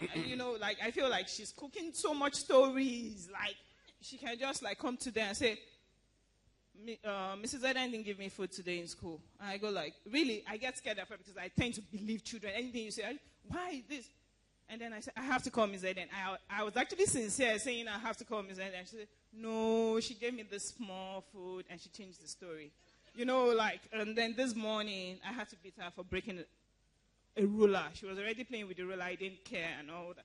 And then suddenly she came with the ruler in 3 pieces. The ruler is no more than this, and she's broken it into 3 pieces. So at this time, I'm thinking it's no more curiosity. It's turning into something else. I don't know what age. Yeah, I don't Okay. think so. I don't think so at all. So I just want to know what age and all Yeah, that. And yeah. how you, There's no when you need age. There's no age. You just keep working. You can sit down, man. You just keep working. It's not a problem at all. That's parenting. Do you get? So you're supposed to be responding to those things as they emerge. Children have over 20 contacts beyond you every day. You don't want to know where those things are coming from. It doesn't mean it's what you are doing. It could be coming from somewhere else. It could be a friend. It could be a teacher. It could be anything. It could be a movie. It could be a cartoon. It could be anything. You need to be more sensitive. The golden rule in parenting is get involved. You have to get involved. Get involved, get involved, get involved. You have to understand your children. All right? I'm going to tell you some stories, but not now. But we need to look at it deeply. First of all, he may be saying something. Mrs. So didn't give me any food today. I'm going to call her. She gave me this small thing. She's saying something. She's saying something. And at times, if all you hear is what you hear, you are deaf. You have to be able to hear what people mean that they don't say. People, whether it's a 4-year-old or a 60-year-old. Because people rarely say what they really mean. How much children? So he's saying something. There's something wrong in what is being said. I've seen very mean teachers who just victimize some kids because the kids are smart. I know teachers who are very dumb, sorry to say so, and they get intimidated by smart children. And because of that, they will deny the children stuff in school. They will even lie on the kids. You don't know what is facing, but I can tell you something is going wrong somewhere. And I can tell you that something is going wrong somewhere, and it's not too far away from that teacher. And I'm rather going to advise that you come close and see what is going on and all of that. Children are very smart. They're going to give you a fear like they are becoming liars. No. They're just being manipulative. So you have to understand them. When a child breaks something, let him know that, you know, I know you are trying to learn something, but you don't learn something by breaking stuff. So don't break this glass. It can wound you. It can tell the child the danger to the child, not to you. Do you know how expensive this cup is? No. That's to you. That is to you. That's not correction. You are trying to preserve your kingdom. That's different. You are not helping the child. It's not about the child. It's about you. Don't you know how expensive this is? No. Don't you know this can hurt you? Don't you know this thing we bought it for you because it can do so for you? Do you understand what I'm saying? So, but let me go on. By the time I get to the principles and the rules, if you still don't find comfort there, maybe we'll take it again. Yes, ma'am. Thank you. Good afternoon, everyone. Is everybody fine? Excellent. Okay. I heard someone speak one day, and she was saying that children are actually the hardest set of people to negotiate with. And I picked that up, but not like I started acting with it, but I kind of started negotiating with my daughter. She's 2 years old. So on a few occasions, the kind of negotiation I did, I want to ask now, is it, because it appears there's a thin line between it and manipulation. Yeah. She wasn't going to wear her pants. We were outside. We went into the restroom. So I said, okay, now you have to wear your pants. She said, no, I don't want to wear this pants. I checked the pants. There was nothing. You know, the trouser was okay. I said, okay, why don't you wear it? No pants. I said, okay. She said, okay, I want to wash my hands. I said, no, you're not going to wash your hands if you don't wear your pants. She said, no, I'm still not going to wear the pants. I said, okay. She wanted to grab something else. I took it up. I said, no, you're not going to take this until you wear your pants. And we're not going to leave this restroom until you wear your pants. So my question, eventually she wore the pants because she knew she wasn't going to get anything else until she wore that pants. And I succeeded. I was happy I succeeded, but I was now thinking, did I kind of manipulate her? No. You didn't do anything wrong, except that I'm going to assume that you have explained to her why she needed to wear a pant and why wearing pants are important. You know, she needs to understand why wearing pants, and you need to explain that again and again almost every time so that she's not thinking she's wearing the pant for your peace. You know, you're actually wearing this pant for your good. So you need to explain that again and again. And then what you have done is that you've insisted on your standards without killing him. You can do a lot of other things. You can give him the pant and say, you know what? I'm going to give you time out. I'm going to put you here. If you don't wear that pant, you're not coming out. He's going to wear it with speed. You know, you're going to have to begin to insist on those standards. But when you give timeouts, okay, let me just say that now so that I don't forget. When you give timeouts to the duration of the age. If it's a 5-year-old boy, it's 5 minutes. A minute per year. All right? Don't torture a child in the name of timeouts. And you turn the child into something else. And that's being stationed something else in the child. So if the child is 2 years old, 2 minutes. 3 years old, 3 minutes. Do you get? 5 years old, 5 minutes. 10 years old, 10 minutes. And don't put a child in a room where he could get to play and where he could pick up things that could hurt the child. So you have to know those environments. Do you understand, man? I would take 2 more. Okay, I'll come back to you since I've taken it before. But note the question. Don't forget it. I'll take her, then I'll quickly get back to what I'm saying. Then we'll continue. Yes, ma'am. I wanted to ask about kids playing around and messing everywhere up. Growing up, I used to babysit my uncle's daughter, and the way her mom brought her up, in that house, she can't eat biscuits. It was that bad. If she can't eat biscuits. Okay. For the fear of it will drop. Yes. She can't go to use the toilet to poo because of the fear of she will mess the toilet. It was really bad. So I made it a point that when I was having my own kids, that okay, this is really bad. I saw what happened to Faye. She became so stiff and it wasn't nice. So, but now, there are times when my kids will just want to maybe they are doing their homework, cut and paste and stuff like that. And everywhere will be so messy. And then at the end of the day, I'm stressed. I'm picking things up after them all the time. So what's the balance between they have to learn, you don't have to spank them or subdue them, to my own peace of mind, basically? Rules. To people coming to the home and seeing everywhere, like your own house is always neat and you have a 3-year-old. How I'm going to talk about rules and skill. Parenting is not a gift of nature. It's a skill. You must never forget that. But unfortunately, you know you can't become an engineer by default. You just don't sleep well, wake up well, eat well, and become a medical doctor. You know you just can't become a lawyer by having beards and muscles and six-packs. You know that if you're going to become a lawyer, which is a skill, you have to go learn it. You want to become a doctor, you have to go learn it. If you're going to advance and protect even what you have learned, you have to keep learning. You know that.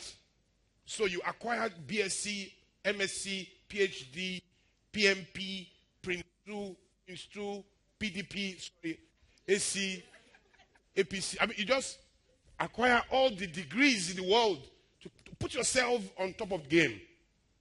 But when it comes to more important things in our life, family, friendship, marriage, we learn nothing. We just assume we can be good parents by default. We can be good fathers by default. You've attended many seminars, many conferences in your lifetime. Have you attended one, or you have a certification on wifehood or fatherhood or friendship? People just assume they can be all those things by default. And on your dying bed, when death is sure, retirement is guaranteed, your energy has faded, you are at the departure lounge of life, nothing will make sense to you outside the content of your existence, the experiences you have given people that came your way, and the legacy you are leaving behind. Q2 profits will make nothing to you at that time. Trust me. And having interviewed 1,000 people between age 60 and 80, I know what I'm saying. Because I did a research for 4 years interviewing 1,000 people between age 60 and 80. I can tell you that the last thing you would think about at that time is Q2 profits. Or Q3 profits. Or the balance sheet. You won't think of those things. So you have to learn and keep learning. Parenting is not a gift of nature. It's a skill. You have to learn it. All right? Yeah, that's that. Did I answer your question, by the way? Did I answer the question? Partially. Because I want to get into what I want to say. Then, lastly. Thank you very much, sir. I honor you. It was just now that I realized that human being are responsible to listen to it. Because I'm so sorry. I can't hear you. Okay. I'm so sorry. I said it was just now that I realized that truly human being are responsible to listen to it. Because I'm doing it unconsciously because of my condition. When I enter my class, I'm a teacher. I'll just wait. Please now, don't talk. It's not good to talk. I don't want to shout. I just realized that everywhere is quiet. I will now face the ball. I'll start thanking God. God, thank you. Again, my baby, 2-year-old boy, the father traveled. When the father traveled, he would be asking for the father. My daddy come. Yesterday, it just occurred to me. Ayomide, daddy has traveled to Ibadan for an introduction. Don't cry. Don't ask about daddy. Till now, he did not ask. He wanted to sleep. The father must carry him before he sleep. I just say, Ayomide, sleep. He slept. So it's just now that I'm realizing. But my question now is, he doesn't like eating. So if he doesn't want to eat, I will say, cockroach is coming. Because he's not scared at all. You can stay in the dark. You can stay alone in the room, playing, lock the door. Yesterday I said, Lizard is coming, eat your food. And my question is, how will I do that? I don't want to. I'm going to get there now, but please don't use objects to your kids into behavior or juju and all of that nonsense. Don't do that. Focus on the issue, focus on what is going wrong, and attend to it. And please, children don't have to eat the way you want. They just need to eat. And all kids don't have the same. Don't think of your firstborn, how he used to eat. And you want the second one like that also. No. My boy is not a fan for food. And it's fine. As long as he eats. He doesn't have to eat like me. He doesn't have to eat, he just have to eat. Eat enough to stay alive. Do you understand what I'm saying? Once he's eating enough that will keep him alive, he's fine. You don't have to drug him with food, and just put everything in. No. You have to manage those things. All right. Are we getting this picture clear? All right, let me go into this. Before I go into orderliness with children, let me start where you should begin from. Orderliness with couples. Good coupleship is good parenting. Good coupleship is good parenting. Bad coupleship is bad parenting. You really can't have the kind of leadership you should have with your children, really, if you are not investing intelligently in yourselves as couples.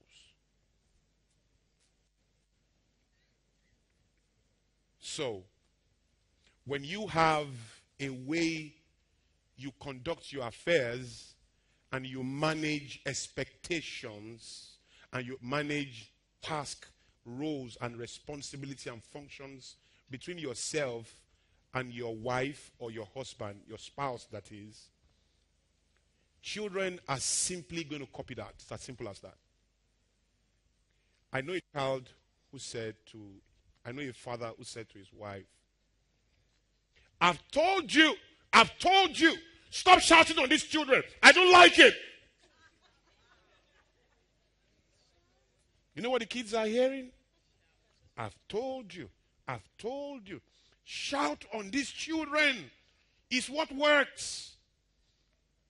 But children hear more than that. They also hear because children think what you do is responsible for all you have. That's what they think. So part of what they are doing is you are doing something that must be what worked for you to get your car.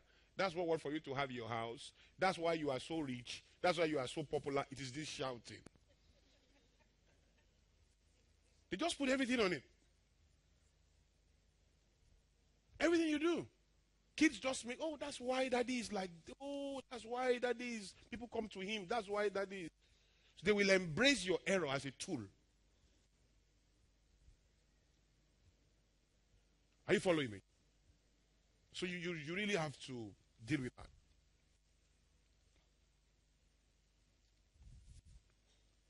Good coupleship is essentially what parenting is all about. And if you lack most of the skills in parenting, if you get coupleship right, you get a lot of things right. Let me tell you the simple rule that will keep your home together. Simple rules.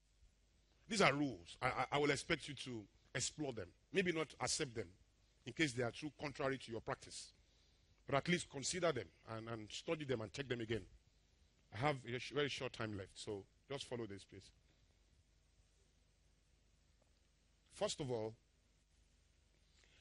as a wife, and because of time, I will not be able to go into all of the science and all of the details of what makes a man the way I want to describe now, and what makes a woman the way I want to describe now.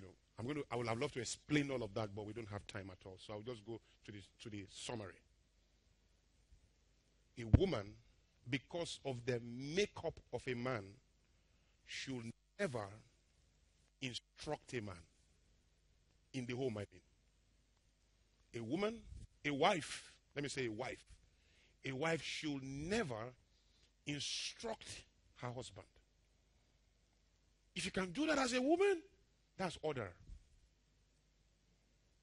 However, a woman, a wife, is 110% free to advise her husband, suggest to her husband,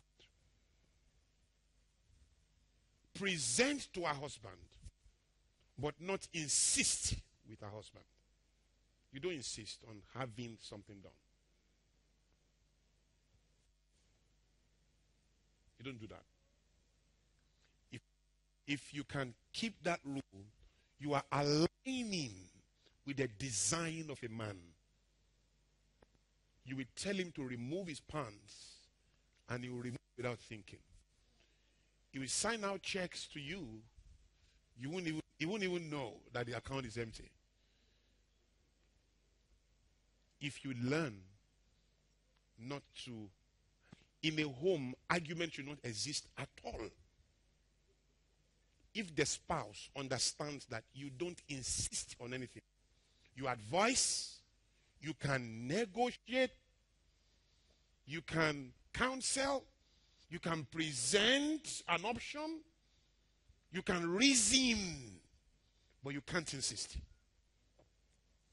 If you insist, you are not aligned. You are actually activating the warring capability of the man. War as in W-A-R-R-I-N-G. That's what you are doing. He will put on his shield and bring out his sword naturally.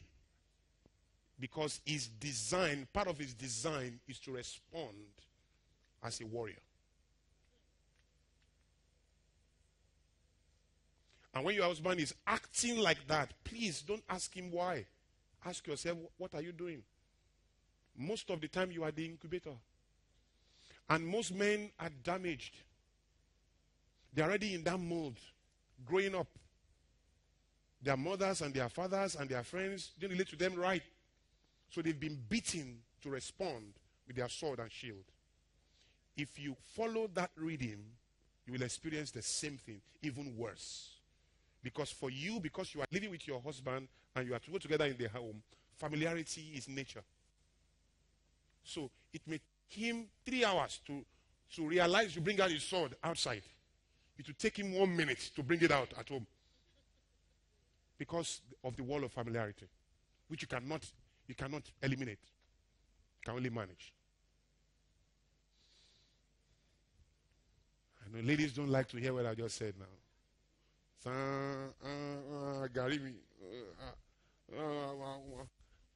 That's just the truth. Men, this is it.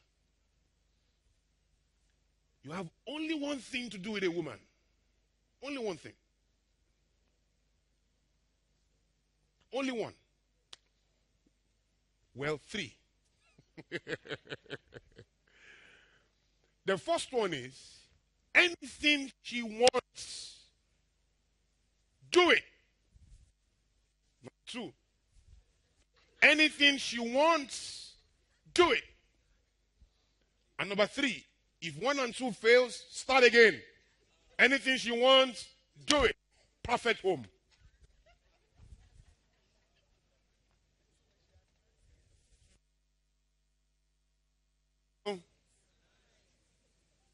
Let me tell you ahead of time, women really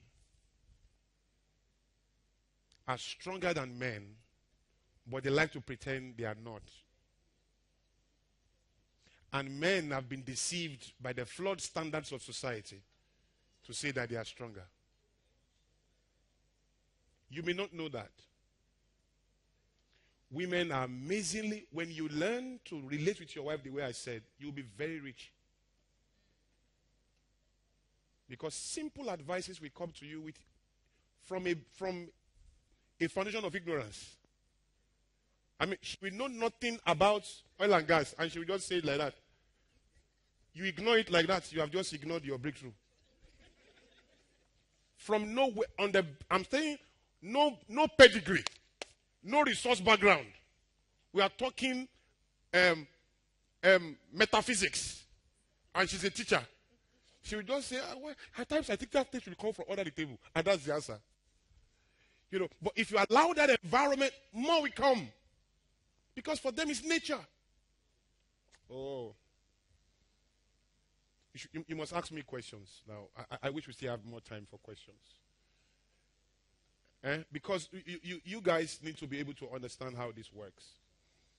But take away that advice. It works.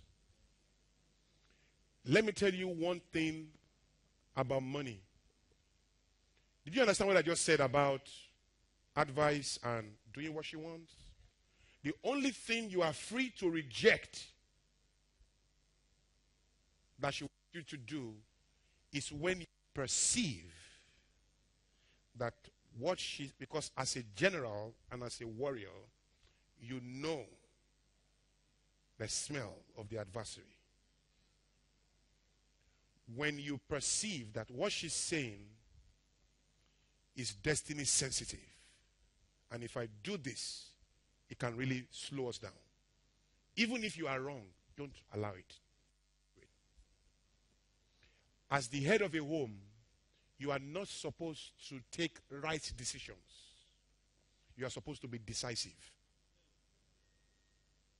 And that is where a lot of women miss it. Don't wait for your husband to take right decisions.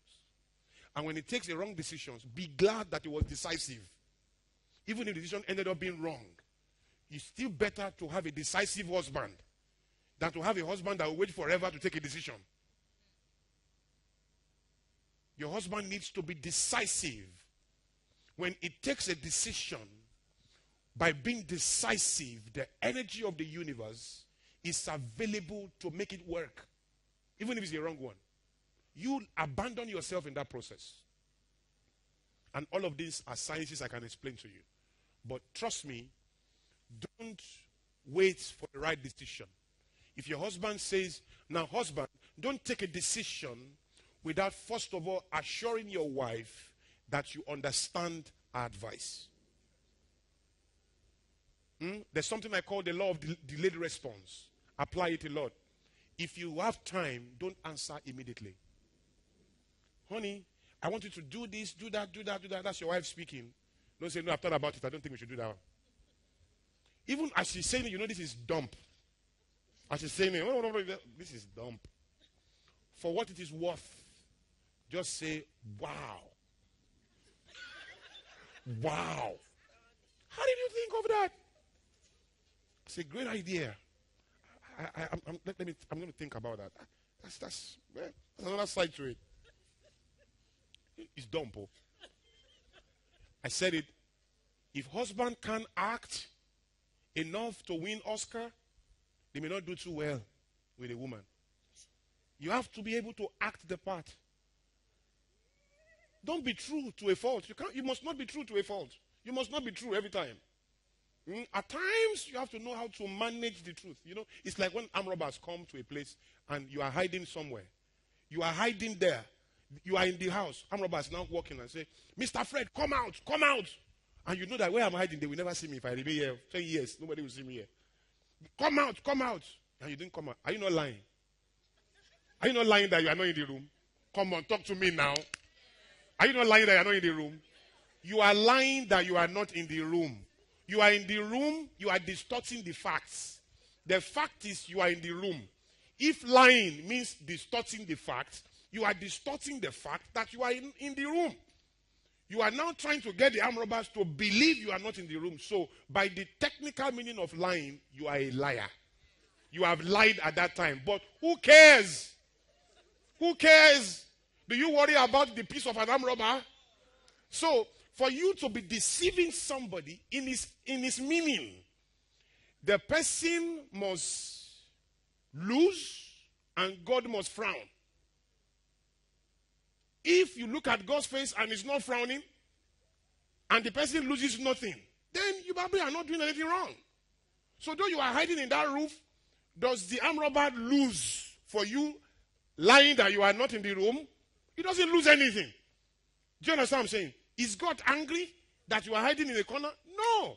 So you are really not deceiving anybody, though you have distorted the facts. So you have to know how to distort the facts without lying.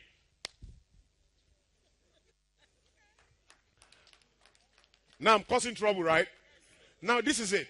I'm not now saying go into your business. You say, what time is it? 9 o'clock. When is 7? That's not what I'm saying.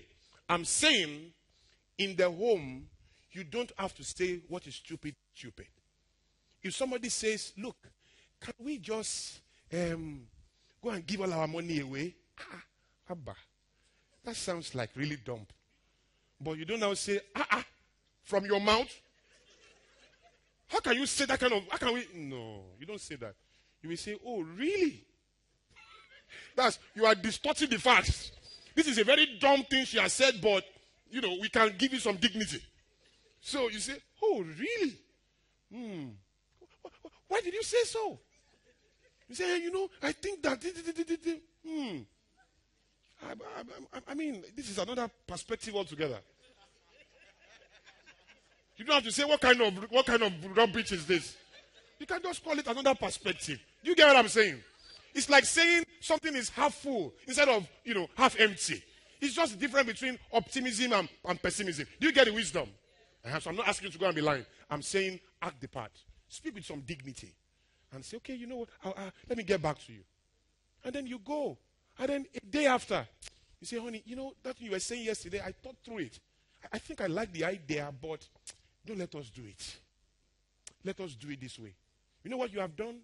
You have assured her that you have been heard. A lot of time when women resist you, it's not because they want their way. It's because they are not sure that they have been heard. Use time to assure them that I've heard you. Repeat what they have said. Bring out its advantages. I know that this thing you said we should do. If we do it, we may get this and get that. I know that it may work this way, but, I don't think we should do it. Even if you don't have a reason. I don't just feel it in I don't just think we should do it. And a good wife who knows that she must not insist, she can advise, she can counsel. Say, okay, honey, if you say so, we'll continue to pray. I'll pray along with you. And when the thing fails, and you follow a decision and its decision, and it fails, don't say, but I told you. That's foolishness. That's the time to say, honey, this thing is going to really cost us so much, but honestly, we took the decision together. I'm right with you, and we need to take more decisions in this house. So this is not the last. So what are we going to do about this thing? That is the way a home should be. It's a partnership, isn't it? And those, for me, are the rules above, I'm coming, ma'am, above all other rules. And once you sit these two rules in the home, and you get better in managing the two rules, all right, you have installed an incredible machine of peace, rhythm, and progress in the home. Let me quickly, before I take your question, the time is up. They've told me to shut up for the past few minutes, but endure this torture for another 5 minutes. Let me quickly give you some key things about finance. I am an apostle of joint account. Don't miss this, don't get confused with this. I am an apostle of what? Joint account. I believe a husband and a wife should have a joint account. And how does that work? Have one account where all the money coming into your house. There's no such thing as a husband providing in the house. There's no such thing like that. And for those of you that are Christians, I know you have believed that the Bible says a husband that cannot provide for his own is worse than an infidel. I want to shock you by letting you know it's not in the Bible at all. And I've read the Bible over 14 times, Genesis to Revelation, in different translations. There's no such thing as a husband that cannot take care of his household is worse than an infidel. There's nothing like that. There's no scripture that empowers a man to be the highest income earner, sole provider in the home. There's no grace for it. Any man that tries to do that will be frustrated again and again because it's working against the energy of life. There's no grace to outperform your wife. Are we on the same page? There's none. So, what the Bible did say, however, for those of you who are Christians, is that, and even those who are not Christians can learn from that. What the Bible did say is, if any, and that's not gender sensitive, does not provide for his own, is what an infidel. And he was talking to people with widows in their family. He wasn't talking to husband and wives at all. And that particular rule, people are breaking down recklessly. They have widows in their family. They're not attending to the widows at all. They've turned that scripture around to fit the shallowness of tradition that try to suggest that a man should be in charge. Okay? So, in a home, God does not give money to two people. God does not give money to husband and wife. No. God gives money to one entity because they have become not one. Husband and wives don't become one. They become one flesh. They don't become one. They become one flesh. So God does not give to two people. He gives to one person. So whether the money is coming through the wife or through the husband, it is being supplied to one entity. So let the money go into one account. All the money coming in go into one account. Then let the wife has her own personal account. Let the husband have his own personal account. And then let them agree on a percentage from the main account that goes to the wife and the percentage that goes to the husband. Maybe 10%, maybe 20%, maybe 20-25, maybe 25-20. Maybe whatever percentage it is, agree on that percentage.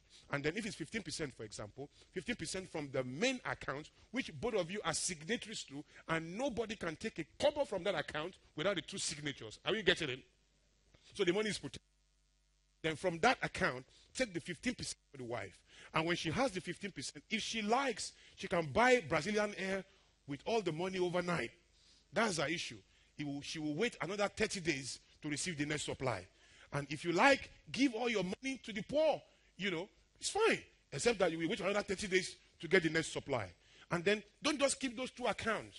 You have the main account, you have your personal account that you can spend anyhow, and it is refilled every 30 days. You have your own personal account, and it is refilled every 30 days. Have this other account for example, travel.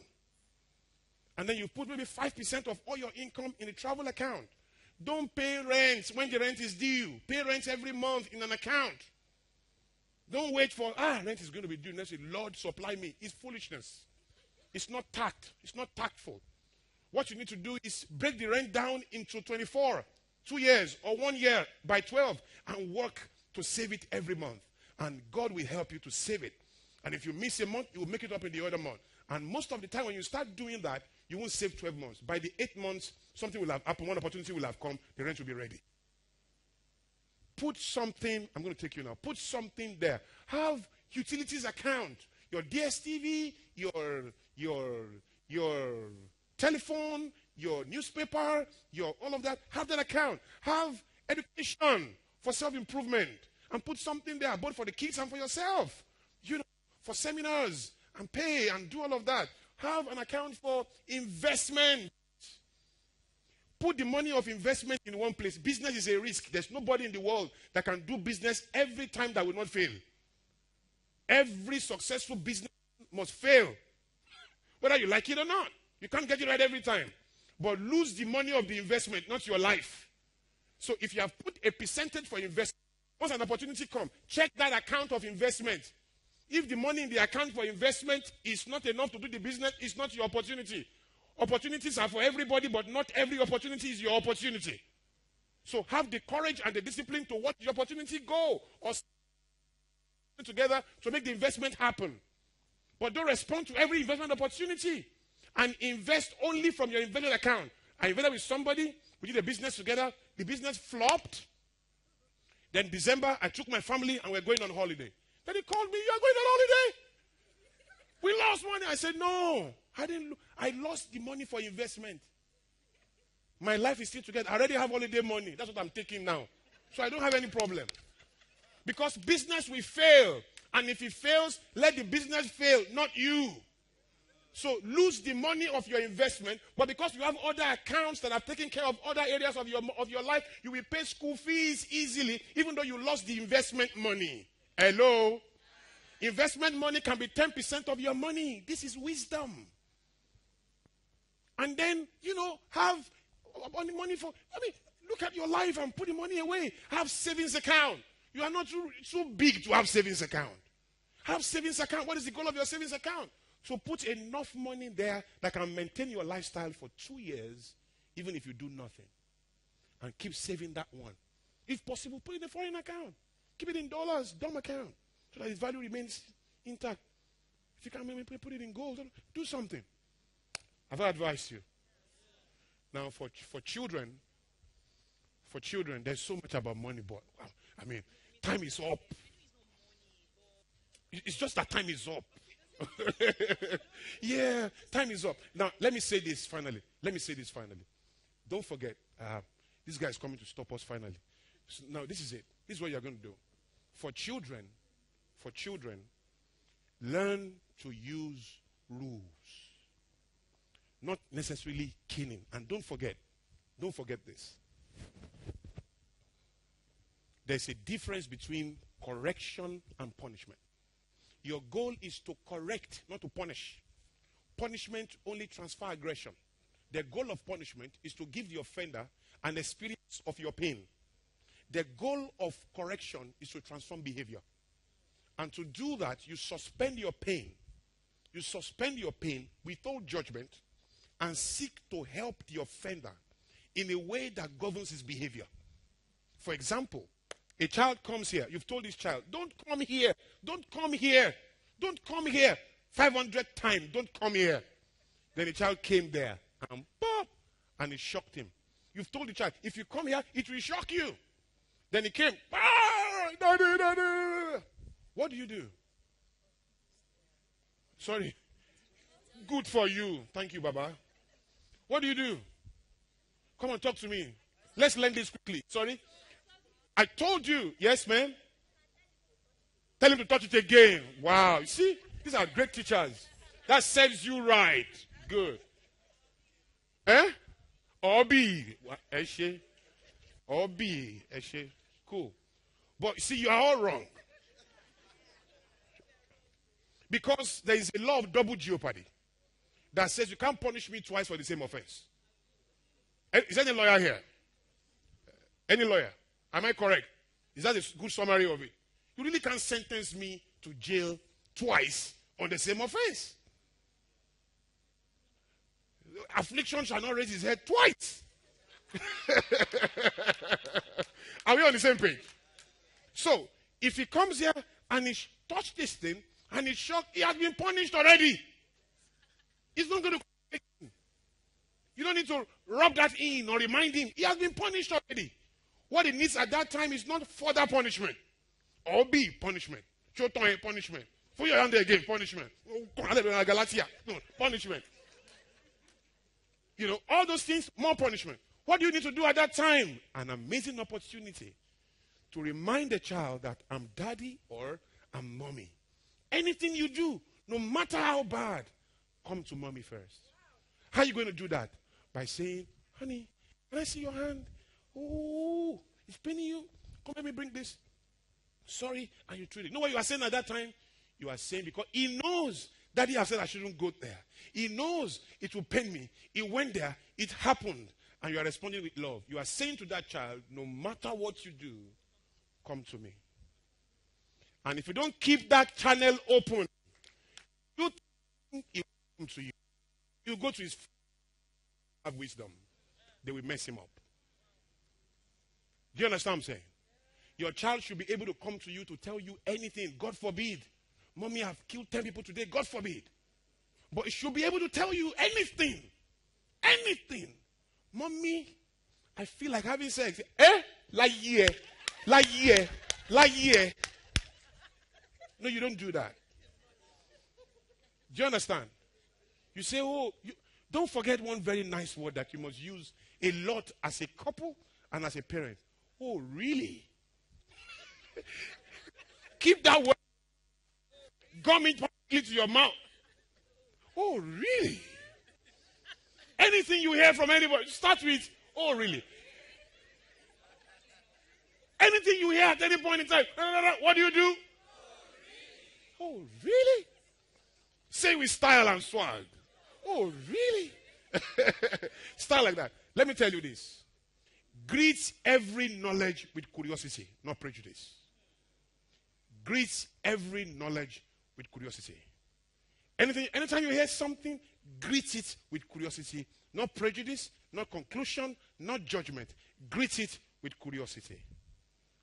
Have I helped you today? Thank you. Thank you very much. Okay, I think, what are we going to do next now? We're going to take two questions, and I'm going to tell you one thing before you go. If you have a question, get up. I'm going to take you first because you've listened so well to me. So I'm going to take you first. I'm going to take you last. I'm going to take you one of the last. I'm going to take her next. I'm going to take you next after her. Then next. All right. You can sit down. Thank you very much. Thank you, sir. Let's go, man. All right. It's been awesome. Thank you. I applaud myself that I read a lot, and I took time out from day one to buy books. Good. Unfortunately, there are not a lot of parenting seminars. True. And then, so I just pick knowledge from wherever I can get it. So it's been awesome. 2 hours has been like I've not learned anything all the while I've been reading. Beautiful. So I want to put PFI on the spot. We need you back to do parenting totally, and we want a commitment that you'll be back to do parenting ASAP. Because as of last night, I and a friend of mine were still saying we were so exasperated. Our children, be tidy, do your homework by yourself. You don't need to, police them everywhere. We can't be here all the time. We want you to take charge of your life. It's what we are going to be happy for at the end. We don't want to have to, always be there, pushing you around. We want you to be independent. So, obviously, and from what you've said, there are a lot of things we're not doing right. We need the answers like yesterday. Thank you. Yes, so that's one. Good. Now, the thing you talked about, income and one account. Yes, ma'am. I have a challenge in terms of both parents working full-time and running the home properly. Yes, ma'am.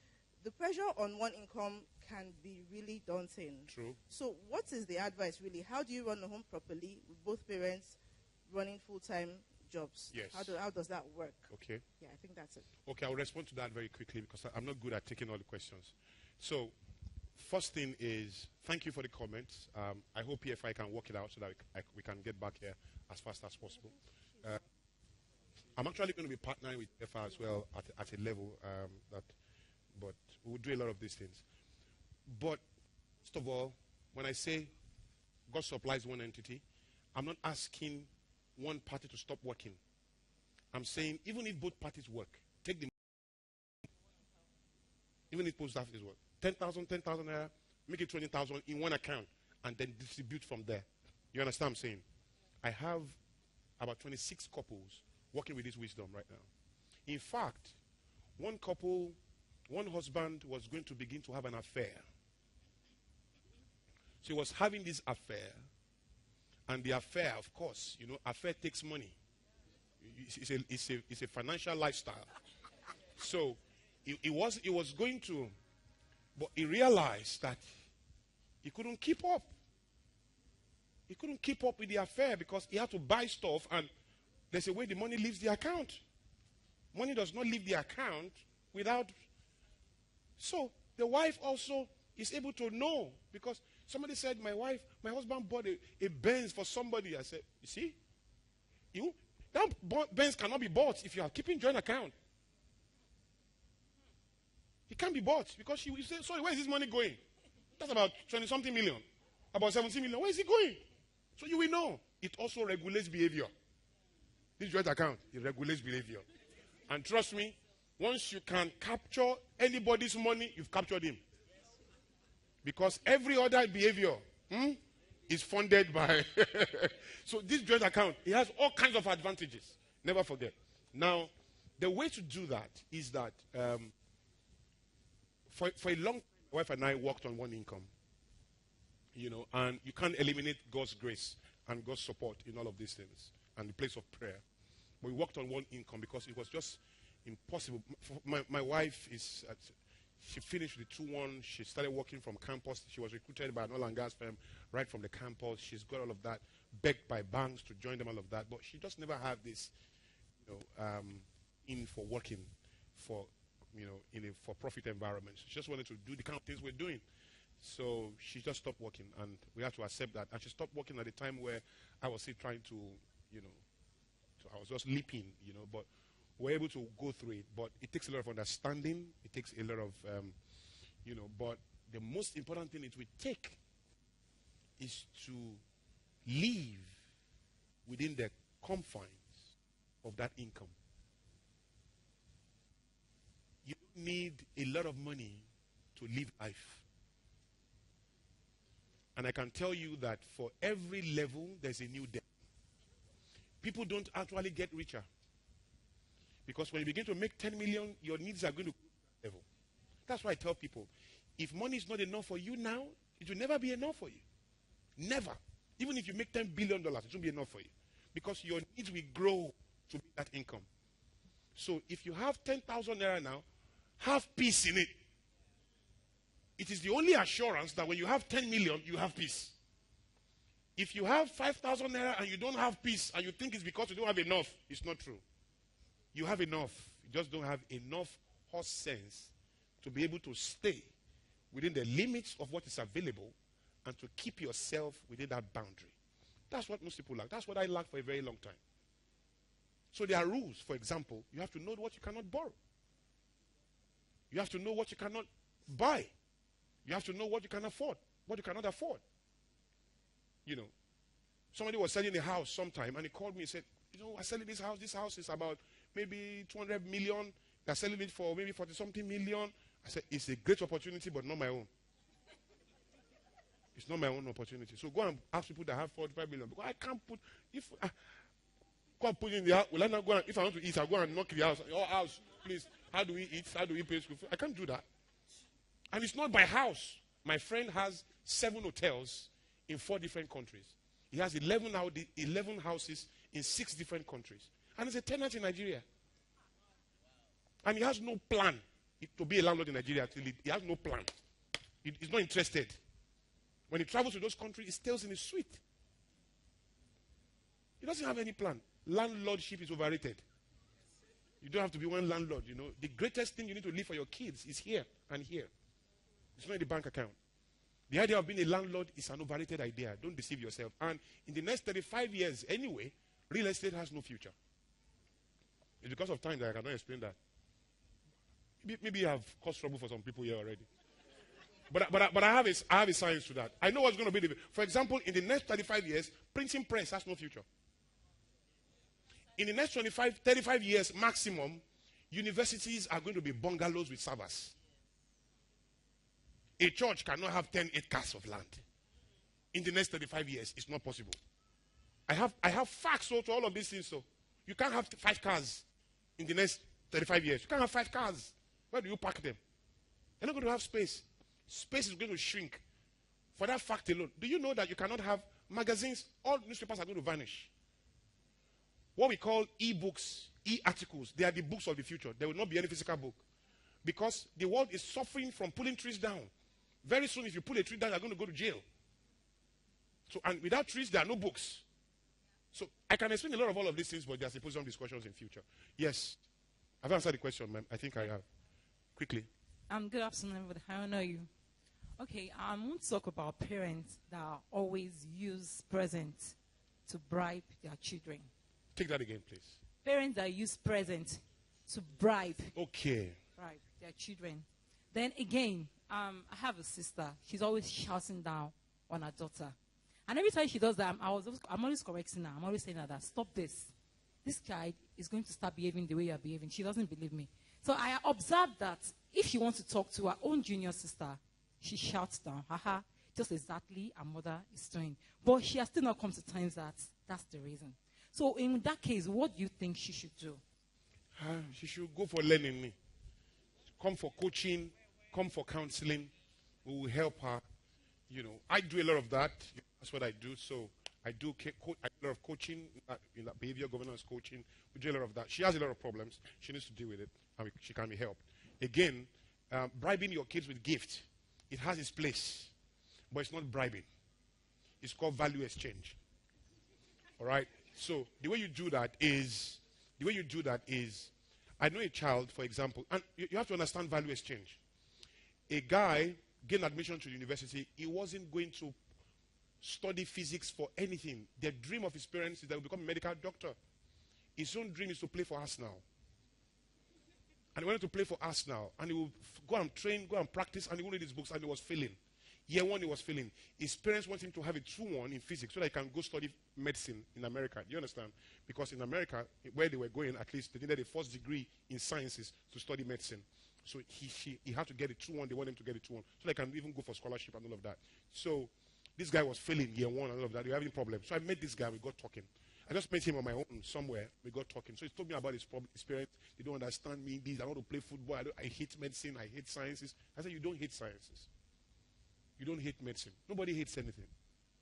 The problem is you want something and you are being denied of it. So we had a deal. So I met the parents. When I met the parents, we got talking. I said, you know, you want to have your way. He wants to have his way. The only problem is that you have lost your right to have your way because you are parents. He has a right to have his way because it's his life. You have lost your right to have your way because you are parents. And parents don't have their way in a child's life. So what do you need to do? This is the deal. Value exchange. Mommy, daddy, encourage this boy to play football.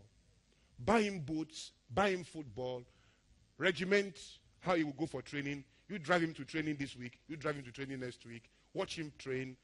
Talk to his friends. Love his football. Buy him jersey. You guys are blessed with money. The next time you travel, take him to an Arsenal match. Follow him to go and watch the match, even if you hate every minute of it. Act the part, and then love it. And then support him to play his football. But regiment it. The day of training, the day of this, the day of that. Boy, in exchange for that, you read your books. You pass school, you go for it, do your assignments, you do all of this. He said, sir, I will do anything they want me to do if they can do all you have asked them to do. He finished with a 2-1. Played for his school. Playing for his school in America right now. And he's doing so well. Maybe we never play for us now. But they have their medical degree now. It's called value exchange. Do you get what I'm saying? Now, again, for giving gifts to children, give gifts to children. All right? If it is a lofty idea, I want you to pass this exam. And if you pass it, guess what? We are going to Rome together. I'm going to buy you so and so. But first of all, remember that if you do this, this is what it is for you. This is what it goes. On top of this benefit that you gain into your life, you are better than people. You are able to advance. You are able to do this. You are able to keep control of your life. All of that. I will give you this. But don't say, wear your pants. I'll give you chocolate. No. Wear your shoe. If you wear your shoe, I'll give you sweet. No. Wear your shoes because it is right to wear shoes. People don't walk around with their bare foot, so you need to wear your shoes. And if you don't wear it, guess what? I'm going to give you time out. I'm not going to give you chocolate. I'm not going to make error sweet. Hello? I'm not going to make error tasteful. No. You understand what I'm saying? Yes, ma'am. Yes. Okay, thank you so much. Let me start by saying that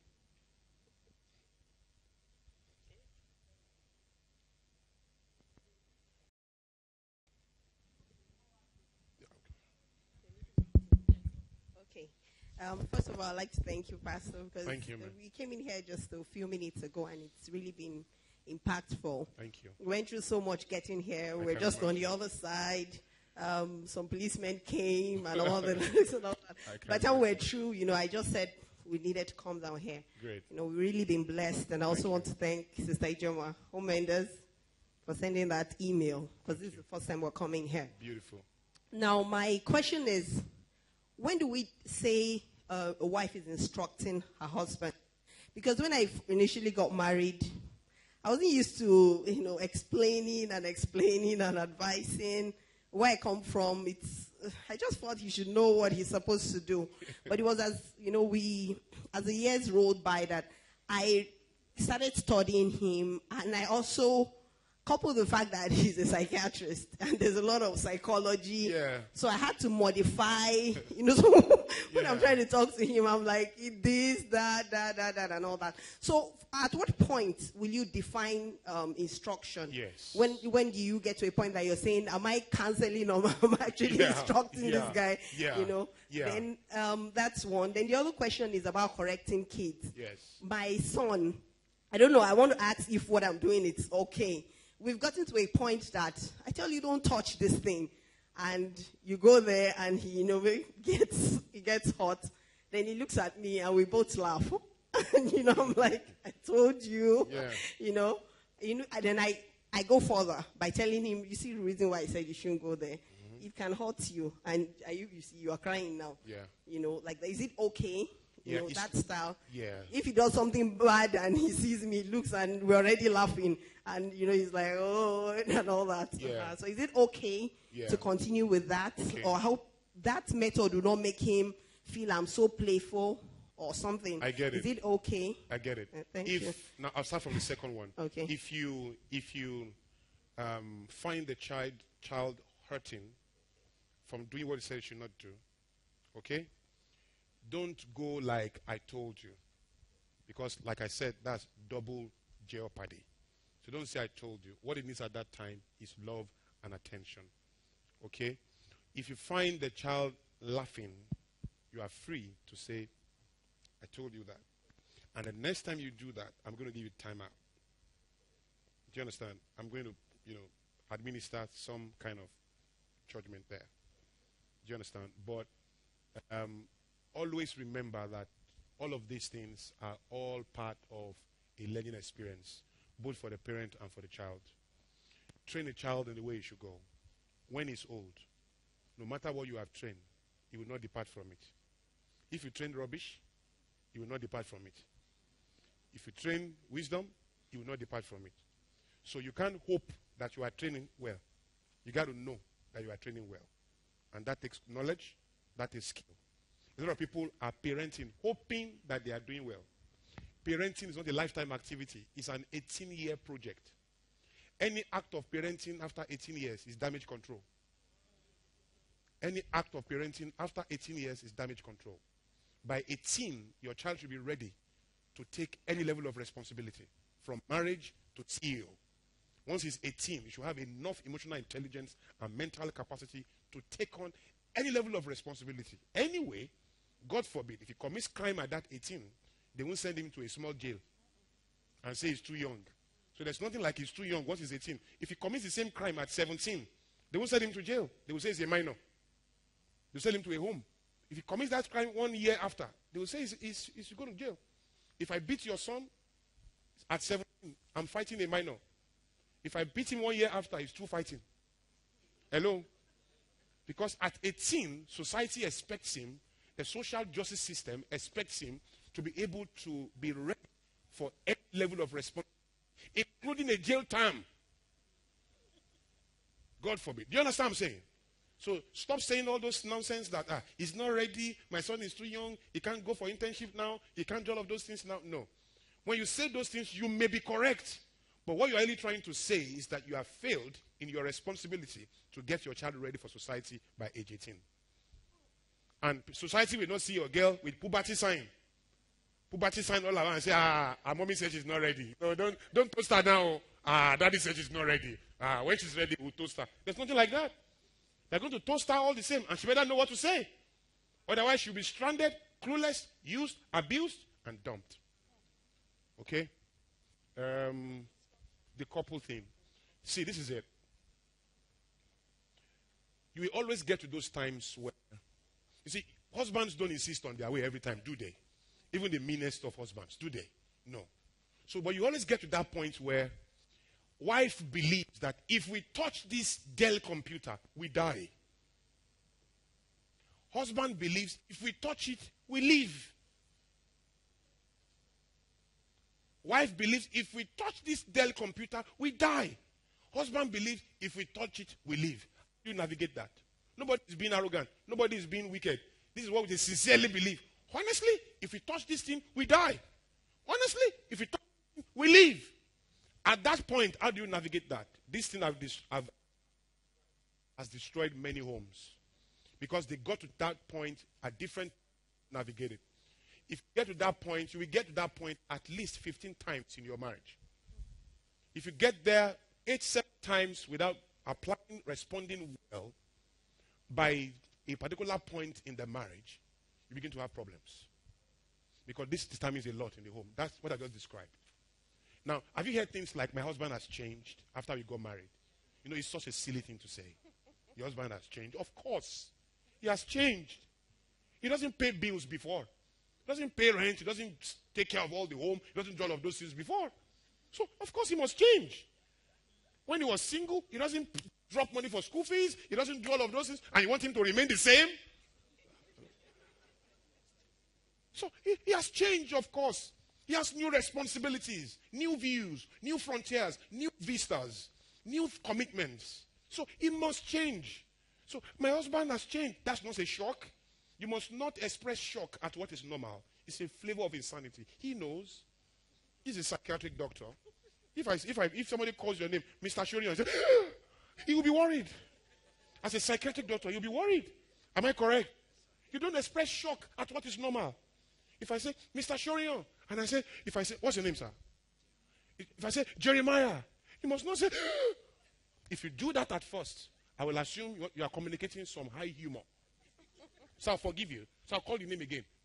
Jeremiah, if you go ahead, a face like, okay, I get a joke. Now, Jeremiah, please. If you see go, he will be worried. I will be worried. Your friends will be worried. People closest to you will be worried because I will move back in case you bite me because I can't predict your behavior again from that point. The idea is you don't express shock at what is normal. It's your name. Jeremiah, hi. That's what you should say. Not, so some things are normal. Change is normal. You don't express shock at what is normal. It's a flavor of insanity. You have to be careful. And you don't want to repeat that for too long. And there are two types of lunacy. There's docile and extreme. Because I'm wearing this suit doesn't mean I'm normal. I may be off. Am I correct, sir? Yeah. A lot of people are not normal. I don't know. And this society does not capture those things. I know a parent that when she's angry, she will be biting her children. She needs treatment. Am I correct, sir? Yeah, you see, there's a professional certification here. All right, now this is it. When you get to that point, that is the point you need to step down and let him lead. Did you get it? That's all. When you get to that point, that's the point you need to step down. If he's insisting, step down. That's all. Don't make it complex. If insisting, step down. If he's insisting, step down. You can try it the first time. Honey, what I'm saying is this. But only by the third time, calm down. Because by the fourth time, his voice will go. But I'm saying this because I don't know. Then you know what ladies do? Why are you shouting on me? Why are you shouting on me? This thing have a history now. There was a way we started. Was I shouting at the beginning? You were the driver of the audibility. You kept taking it to the next level. You kept taking, because when you insist, you know what you are doing? It looks like you are just talking, but what you are doing is this. You are trying to shut the person off. When you keep insisting. So what the person is also doing is that it's trying to breathe. No! So the next one will go higher because each insisting is. Do you understand? So that is what happens. That is science of communication. As you are insisting, you're actually choking the person and telling him, you won't talk, you won't talk. So he's trying to talk. That's what you don't know. So to be going, I. Till he says, look, well, let me tell you something. Even though you are like this. You are like this physically. I'm here, she's here. But in the intangible force where the energy really is, you are not like this anymore. I am there and you are there. Though physically, it looks like you are like this. But in that intangible realm, you are not like this anymore. That's why you are shouting, so that both of you can hear each other. He's there, you are there. Your heart is far from each other. That's why you need to shout to hear each other because you are no longer together at that point in time. That's what is happening. Did I answer your question? All right. So I'm going to take her. I'm here. Who? Okay, I'm going to take her. Good afternoon, everybody. Yes, ma'am. Thank you, sir. I want to go back to parenting. Cool. I have this second son that is so naughty. So amazing, you mean? Okay, so amazing. If he does something wrong and you talk to him, immediately he will tell you, Mommy, I'm sorry, I'm so sorry. He will kneel down. You know, it's all over. And before you turn back, he has done something worse. But if I spank him, he behaves himself. So where do you now place that? When you spank him, he doesn't behave himself. He regulates himself. Okay. So I'm not saying, okay, the part that says, spare the rod and spoil the child. What says so, please? The Bible. The Bible, okay. Okay, can I answer that now? Yes. Okay, now this is it. Did you hear the question? Now this is it. First of all, never forget the same Bible that you quoted. Since you quoted it, I can stay there with you. The Bible says, train a child in the way you should go. While he's young, he will not depart. When he's old. So, teaching does not guarantee positive response in a prevailing season. It doesn't mean you are not teaching. Train the child in the way he should go. When he is old, not while he is young there. Hello?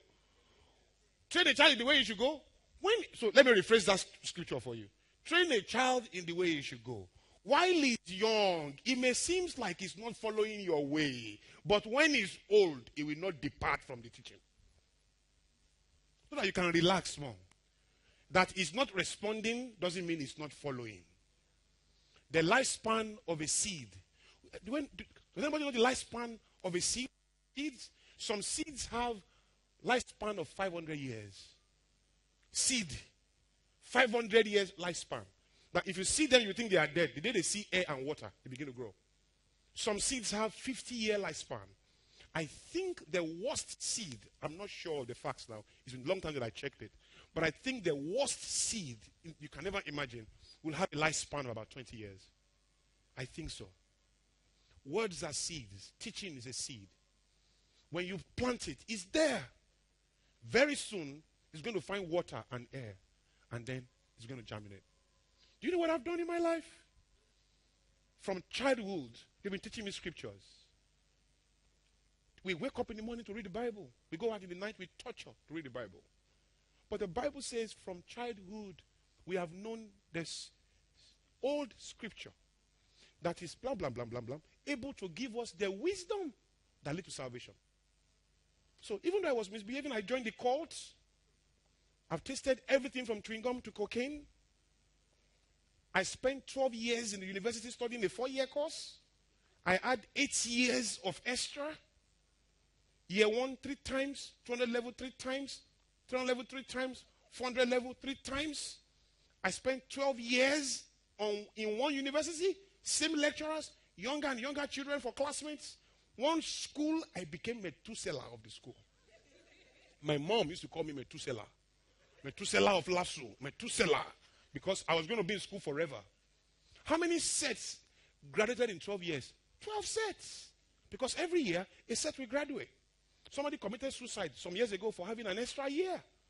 And I had 8 extra years. I must have died 8 times since extra year can kill.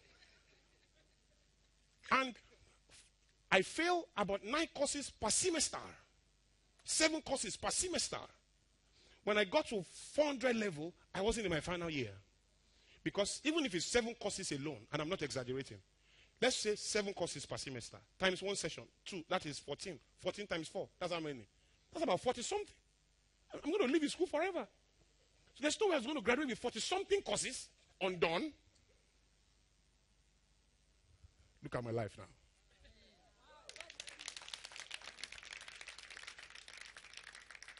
Business consultant, travel business class, live with a great wife, have a fantastic son. What else do I want?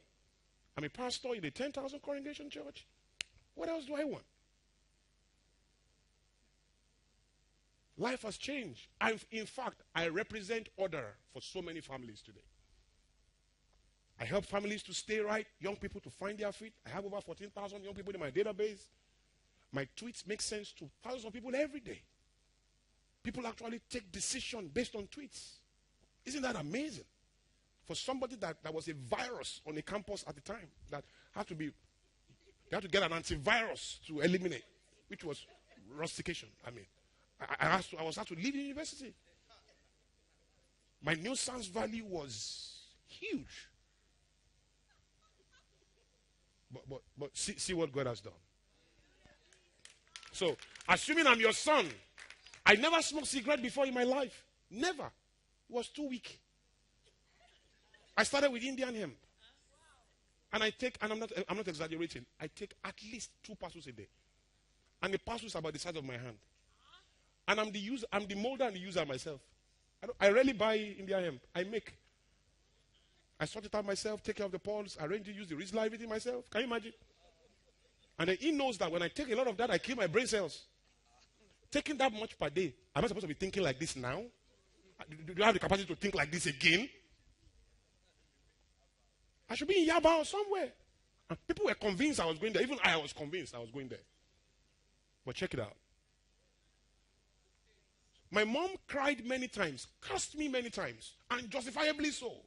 Because I said to people, if my mom had shot me, it would have been fair. If she had poisoned me, it would have been fair. To curse me was a gift. Even though I didn't realize later that a curse requires attitudinal cooperation for expression. No matter who is cursing you, if you don't cooperate with it, you can't do anything. It's as simple as that. A curse works through belief. B-E-L-I-E-F. But let's leave that. So, your son, I'm sure, has not attempted what I've attempted yet. Most likely, he will not attempt it. If for whatever reason you find him on the left side of life like I was, don't give up. Keep sowing the seeds. Keep praying. And put your focus on your teaching. It's only a matter of time. They will find air and water one day, and they begin to germinate. Do you get me, man? In the interim, learn skills and learn to speak intelligently with skills to your children. Control your words. It's all the power you have. Use good words for your kids. Don't confirm. Look, can I tell this story? Can I take about 2 minutes to tell this story, sir? 2 minutes. 2 minutes. I will come to you now. 2 minutes. This is very important for parents. Listen. So reap trustworthiness, you must sow trust. The thinking out there, the popular thinking is trust is not bestowed. Have you heard it before? It's wrong. If you wait for people to earn your trust, they will never become trustworthy. God doesn't wait for you to earn it. He bestows it in hope that we respond to that trust. Bestow trust. Plant trust, and you reap trustworthiness. Even if your husband is drinking and you know it's coming from a girlfriend's place, keep his food. When he comes in, say, "Welcome home, darling. I know you'll be working all day." What are you sowing? Trust. What I'm telling you is a true life story. It was told by, I just forgot his name right now. He's an Hollywood star. I'll remember before we go. So this guy, we come home, girlfriend oozing of alcohol. The wife will tell the children to, let daddy come and eat with us. He's working all day. She knows that is with girls and boys. And he will come at times, let me repeal your jacket. Hey, how's your, those kind of things. Welcome, please sit down. Your food. And she was doing it. The husband initially was like, what's wrong with this lady? Please. But after a while, because he's a human being, his conscience began to speak. What kind of wife is this? So one day, he was at a joint with drinks and girls. Just said to himself, am I a devil? What's my problem? My wife is at home, loving, respectful, supportive. My children are there waiting for me. I can predict what my wife is doing right now. She's waiting for me to come home. People are telling me to go and talk to her. They've spoken to her. They've told her what I do. She's respectful, calm. Just, true life story. Just should have said, guys, you know what? I will never come back here again. I'm going to my wife, and that's it. I'm tired of this nonsense, and that's it. Went back home, said, honey, I'm sorry. Look, let me tell you, in case you don't know. I've done this, I've slept with this, I've dated this, I've done this, and then the wife said, I know. You know? Say, I know everything. I knew you were slipping away, but I love you too much to let you go. And I've been praying for you. Today, they said when his wife tells him, jump, sit down. You see, you know what happened to the wife? She sowed trust. She reaped trustworthiness. Now, it's tougher with a wife, tougher with a husband. It's easier with trust. A teacher told a parent, your son ate the food of his classmate, finished everything. And the dad said, really? Picked up the boy and said, you eat their food with all the money? What's the problem? You don't need... The mom was feeling somehow, so she called me. Said, PK, I said, what? Said, he's beating this boy now, and somehow I think there's something wrong with that story. This boy, I know him. He can't eat another person's food. I said, are you sure? He said, yes. I said, don't worry. Let your husband beat. I can't talk to him now because he's in his reign. He's powerful now. If I talk to him now, he'll be very angry. So tomorrow I'll call him. So the next day I called him. I said, I heard so thing happened. He said, don't mind him. Don't mind him, sir. Honestly, you need to talk to him.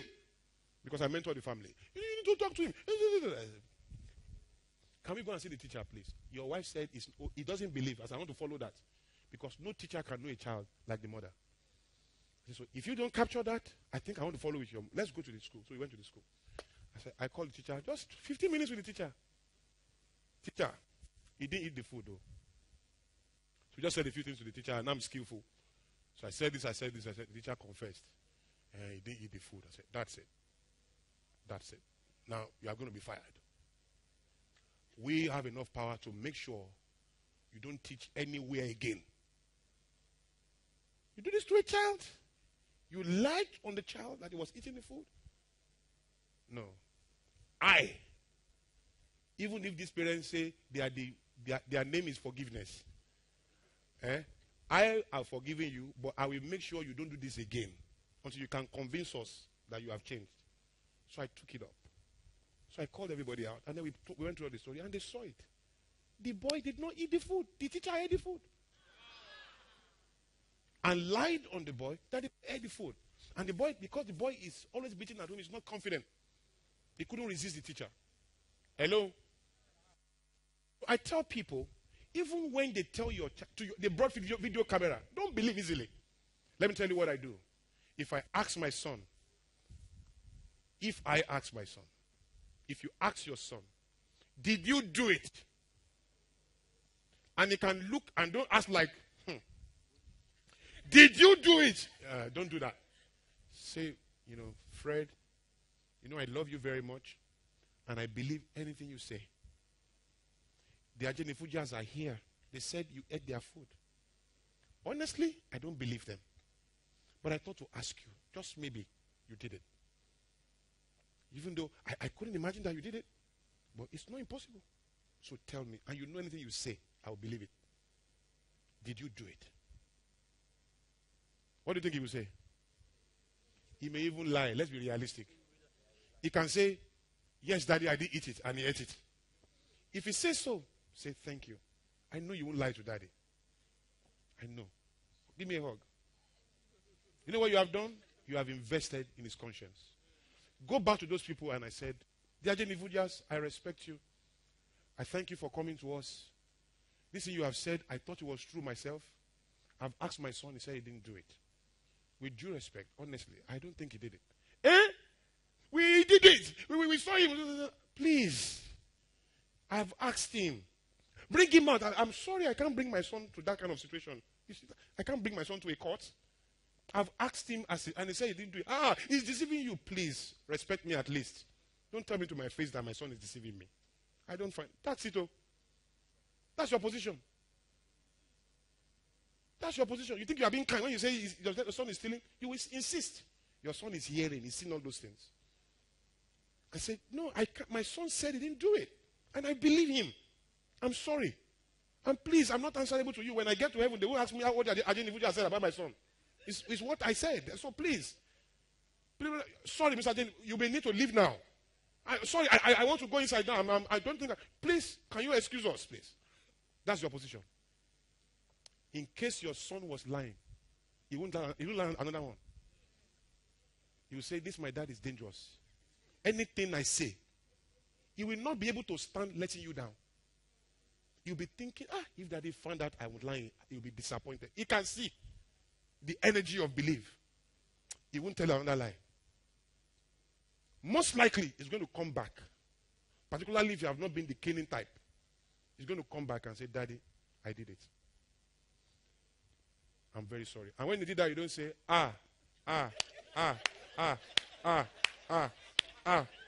you did it. Whoa, you have done it. Because you just started to, no. You did it. Well, first of all, thank you for owning up. I appreciate that. But you don't do that. Sit down. And then you talk to him. And then if you do it again, I'm not going to be talking to you like this. I'm going to discipline you. But honestly, I must appreciate the fact that at least you came by yourself to tell me that you did. So you're going to go and apologize to Ajay Nifuja and say you are sorry. After I've apologized to them myself. See what I'm going to go through? But you are going to go and do that yourself. Hello? But even if he doesn't own up, trust me, he won't say another one. That's the way to nurture a child. You are not answerable to Ajay Nifuja. You are answerable to his destiny and to God. You have no point to prove to them that I'm a disciplined father. There's no cup for that.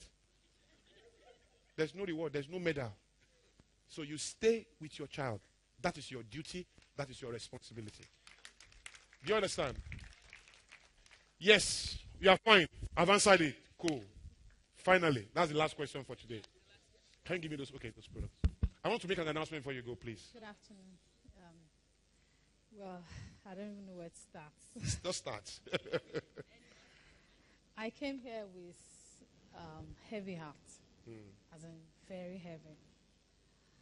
You said a wife should not insist with her husband. Well, my man had made some mistakes in the past because I was rubbing his ego. I'm sorry. I don't have to say no to my husband. I have to accept whatever he says and all that. And he had made some mistakes, very great mistakes. Now, I was praying sometimes and asked the Holy Spirit, what is the next thing? I want us to move from this. We work together. He's an architect and I'm an interior designer. So God said, this is what you should do. So he came and God has spoken to him what he told me. But in another left the book, I was searching the house. Fine, I got the book. I'm sure they played a role in all of this. But honestly, there's still so much more that can be done. Maybe we can talk later. But let me also say this to every family here. Every family here. Have at least one voice that you can trust in your family.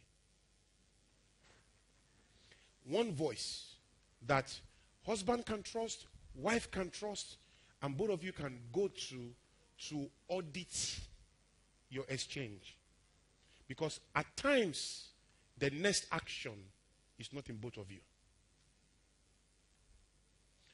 Families move solo too many. They don't talk to anybody. Once husband does not see, wife does not see, the next thing is war. But you need to be able to have an accountability channel that you both trust. And you can say, it's not something you go to, not a place you go every minute. But when you get to that destiny-sensitive time, you need to be able to go higher and say, sir. And of course, that person must be spiritually, emotionally, and professionally qualified. Otherwise, you don't see your matter on CNN and NTA, Daily Times. So somebody that has the quality to soak that, whatever the pressure is, and respond with wisdom, you need to have that so that you don't go too far and wish you could press rewind. It's so important. priceless. You must have it. Pray about it together as husband and wife. Talk to each other and say, God, speak to us. Reveal to us. God will give you. One person, two people. They can't be many. Trust me. If you'll be lucky to even have one. But if you have 1, 2, 3, you are blessed. But find people or a people. Everything I've spoken about here about marriage is about 1% of what is in those CDs. Get it. It will help you. I have next 365 here. Critical questions to ask yourself every 365 days. I don't care if it's birthday to another birthday, wedding anniversary to the next, or a new year, 2014 to 2015, December 31st. 4 CDs in one. You need to listen to it. Next 365, if tomorrow comes, you need to listen to it. I have Going Global for businesses. I run a Going Global dinner. I just finished one in Abuja recently. People pay a lot of money to attend those dinners, 75,000 naira. You need to attend this. I have a program I call the Trove program. It's 250,000 naira. All of that are all summarized into these CDs. 25 CDs are here. No sorting as a future, no sorting as a weakness, no sorting as a problem. Self-branding, the working woman. If you are a woman, I have 2 CDs here for you. You must listen to and break the CD. Working woman. I have Endangered Species, which is for any black man. Once you are black, you need this CD. Once you are black, you need it. I'm telling you. Once you are black, once you get this CD, just play it first in your car so you are going home. If you are black, you need this CD. Superior Lunatic. That is the chief of the Oga of the CEO of Lunatic. So you need that CD. Top Life, Top Work. 6 CDs in one. Top Life, Top Work. If you are in business or you run a business, you need that CD. Or you work in an organization, you need that CD. I can go on and on about all these resources. Amazing. And then I have my 2 latest works here. Charming, Silent, and Lethal. Protecting yourself against the green enemy. This is about envy. There are 3 types of envy. The first one is popular envy. It's very popular. You must not have anything. You must not have anything. That's popular envy. It's the most common enemy and the cheapest one. The weakest one. There is the harder enemy called strategic envy. You know what it says? Have everything you have. I rejoice with you. And it's true. I'm happy for you. I'm glad you have everything. I don't just understand why I don't have it. Now, anybody that believe in communism or socialism, that's where they are. Mutual pain is the strength of our commitment. You need to be able to spot envy at the speed of arrival. The difference between Jesus and Julius Caesar was this CD. Jesus was not shocked that he was betrayed. Julius Caesar was shocked. They were both betrayed. One was expecting the betrayer. Please, I didn't mention Jesus in this video. I'm just trying to give you insight so that you don't think, I'm not selling that. Wisdom can be communicated to anybody's understanding. All right? I always tell people, when you have a faith, live it more than you talk about it. So that people can come to learn about it. So, please, go for this. It's going to help you. I have another CD here called Too Close, Too Far. It's about strangers. There's no pain in life until you misjudge people. Everything we call cheating, loss, betrayal, disloyalty, everything. You can't lose one naira in your life until you don't know how to place one person. The next person that is responsible for your misery, all your miseries in life, all your pain and sorrow are designed, executed, and sustained by people close to you. A stranger is not somebody you are meeting for the first time. A stranger is anybody, dad, mom, husband, friend, cousin, brother, anybody you cannot vouch for their personal integrity is a stranger to you. Anybody. There is a science to managing strangers. There is a science to managing envy. And that's what I've put here. A science and a protocol. You need to understand it in practical, measurable terms and know how to deal with it. So these 3 CDs, all of these 20-something CDs will go for about 60,000 naira. If you buy it today, you pick it for just 50,000 naira. Rejoice. Come on. Don't hate.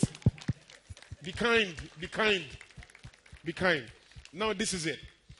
You will not plan, when you are coming to a place like this, you know you will buy products, but you don't plan 50,000 naira. So I understand. So what you can do is, If you have your ATM card, we have POS. We'll receive it. And if you don't have that, you have your checkbook, you can write a check. As long as my host can say, we know him. And then if you don't have cash at all, you don't have checkbook, you don't have anything here, you can still pick it up. And then sign up your name, your phone number, and your email. Whatever you buy from my stand, please put your phone number, email, and your name there, because we're going to reach you with other benefits. I sign you up for my mentoring program. It's free of charge once you buy my product. I sign you up for my LPC class. I sign you up for my parenting class. They're all free of charge once you buy my product. So you are paying for so much once you pay for this product. Please go out of your way. You can afford it. It's half the price of Fumi Air. So if you're in this room and you have artificial air, you can afford it. You can afford it. So don't let your husband run away, hook him, say, let's go to that stand, get there and buy it, all right? And let me say this finally. I'm not asking you to buy because I need the money. Some people here know me personally. They've been to your house, to my house. I've gone through a lot as a person. I've been poor. I know what it means not to have a dime. I was a refuse collector. I was a suya man before. I've done a lot of stuff. But right now, as I'm speaking to you on current form, honestly, I don't need money. God has helped me greatly. So I'm not asking you to buy it because I need the money. If you want to give somebody gifts, you want to pick some of them. Oh yeah, I used to do that, but I don't do that anymore. You will buy the pack. It's forced knowledge. You buy it by force. Then you go and choose what you want. You know, I'm driving a course in Nigeria. Nigeria doesn't like knowledge at all. So we are forcing it. Because you can find the value, you pay for it. And then go and spread it. You can even buy more than one. You know you can afford it. For you, your colleague in the office, your boss that is causing trouble. If your husband is not here, buy him one and say, man, I listen to this guy. You need to buy him. Share this knowledge. Make it happen. Your friend that is troublesome, causing trouble in your club, buy him one. He needs to calm down. This kind of knowledge will help him to find his place. You know, this is the way things are going to work. But go out of your way, get to the stand, make an order for it. If you don't have all the money now, you want to work out a kind of payment, still go there and see what you can do. I love you so greatly. It's been a honor and a privilege to be here. This is your boy, Olakunle Shorio. Thank you so much. Thank you. Okay. First and foremost, let me apologize because right now we are an hour, 30 minutes behind time. But I'm sure the 1 hour, 30 minutes is well spent. You know, thank you all for your cooperation, for your patience, for your questions. And I'm sure everybody has been richly blessed. I have also. And I think I want to add a note. A lot of us are having issues with our children, our spouses. You are not alone. Almost everybody has the same issues. She complained about her second child, who is about 4. We have a name for it. It's called Tantrum 4. They throw those tantrums at 4. But we pray with time they would overcome them or they will outgrow them. That's it. So it's also good for us to form unions or friendship with people so that we can share similar experiences. And that makes us realize we are not alone, that our child is not doing anything out of the ordinary. And as such, with continuous monitoring and drawing them close, they will also overcome it. Also, our other announcement is Itoro F. Young Bright, that's the lady who did the cooking session for us, has a stand and she has some products for those who are interested in it. The CD for today, the audio for today, is available at the stand, and also the previous ones are also available for those who want to pick them up. They should find out from them, and as they say, is worth having. Thank you, everybody. Look forward to seeing you people. No, I don't have anything to say. I just want to say that we have to bring you back, sir. And we're just going to sit down with you from Monday night. So we've all been blessed. And if you were blessed, make sure you come with someone else. Yes. Yeah, come with your family. We've got to continue this movement and expand it. Thank you, everybody. Thank you, thank you. See you next month. It's Christmas celebration. The it's going to be contact fantastic. for Pastor Olakunle Shorio will be displayed on the screen now so that those who want it can copy it down. I know that it showed he has a Facebook page. His email address was also. You could like his page so you could become a follower also. If you want you want to go for cancelling, please. meet us at the back. You can put your name down. Counseling. Thank you for very coming. much.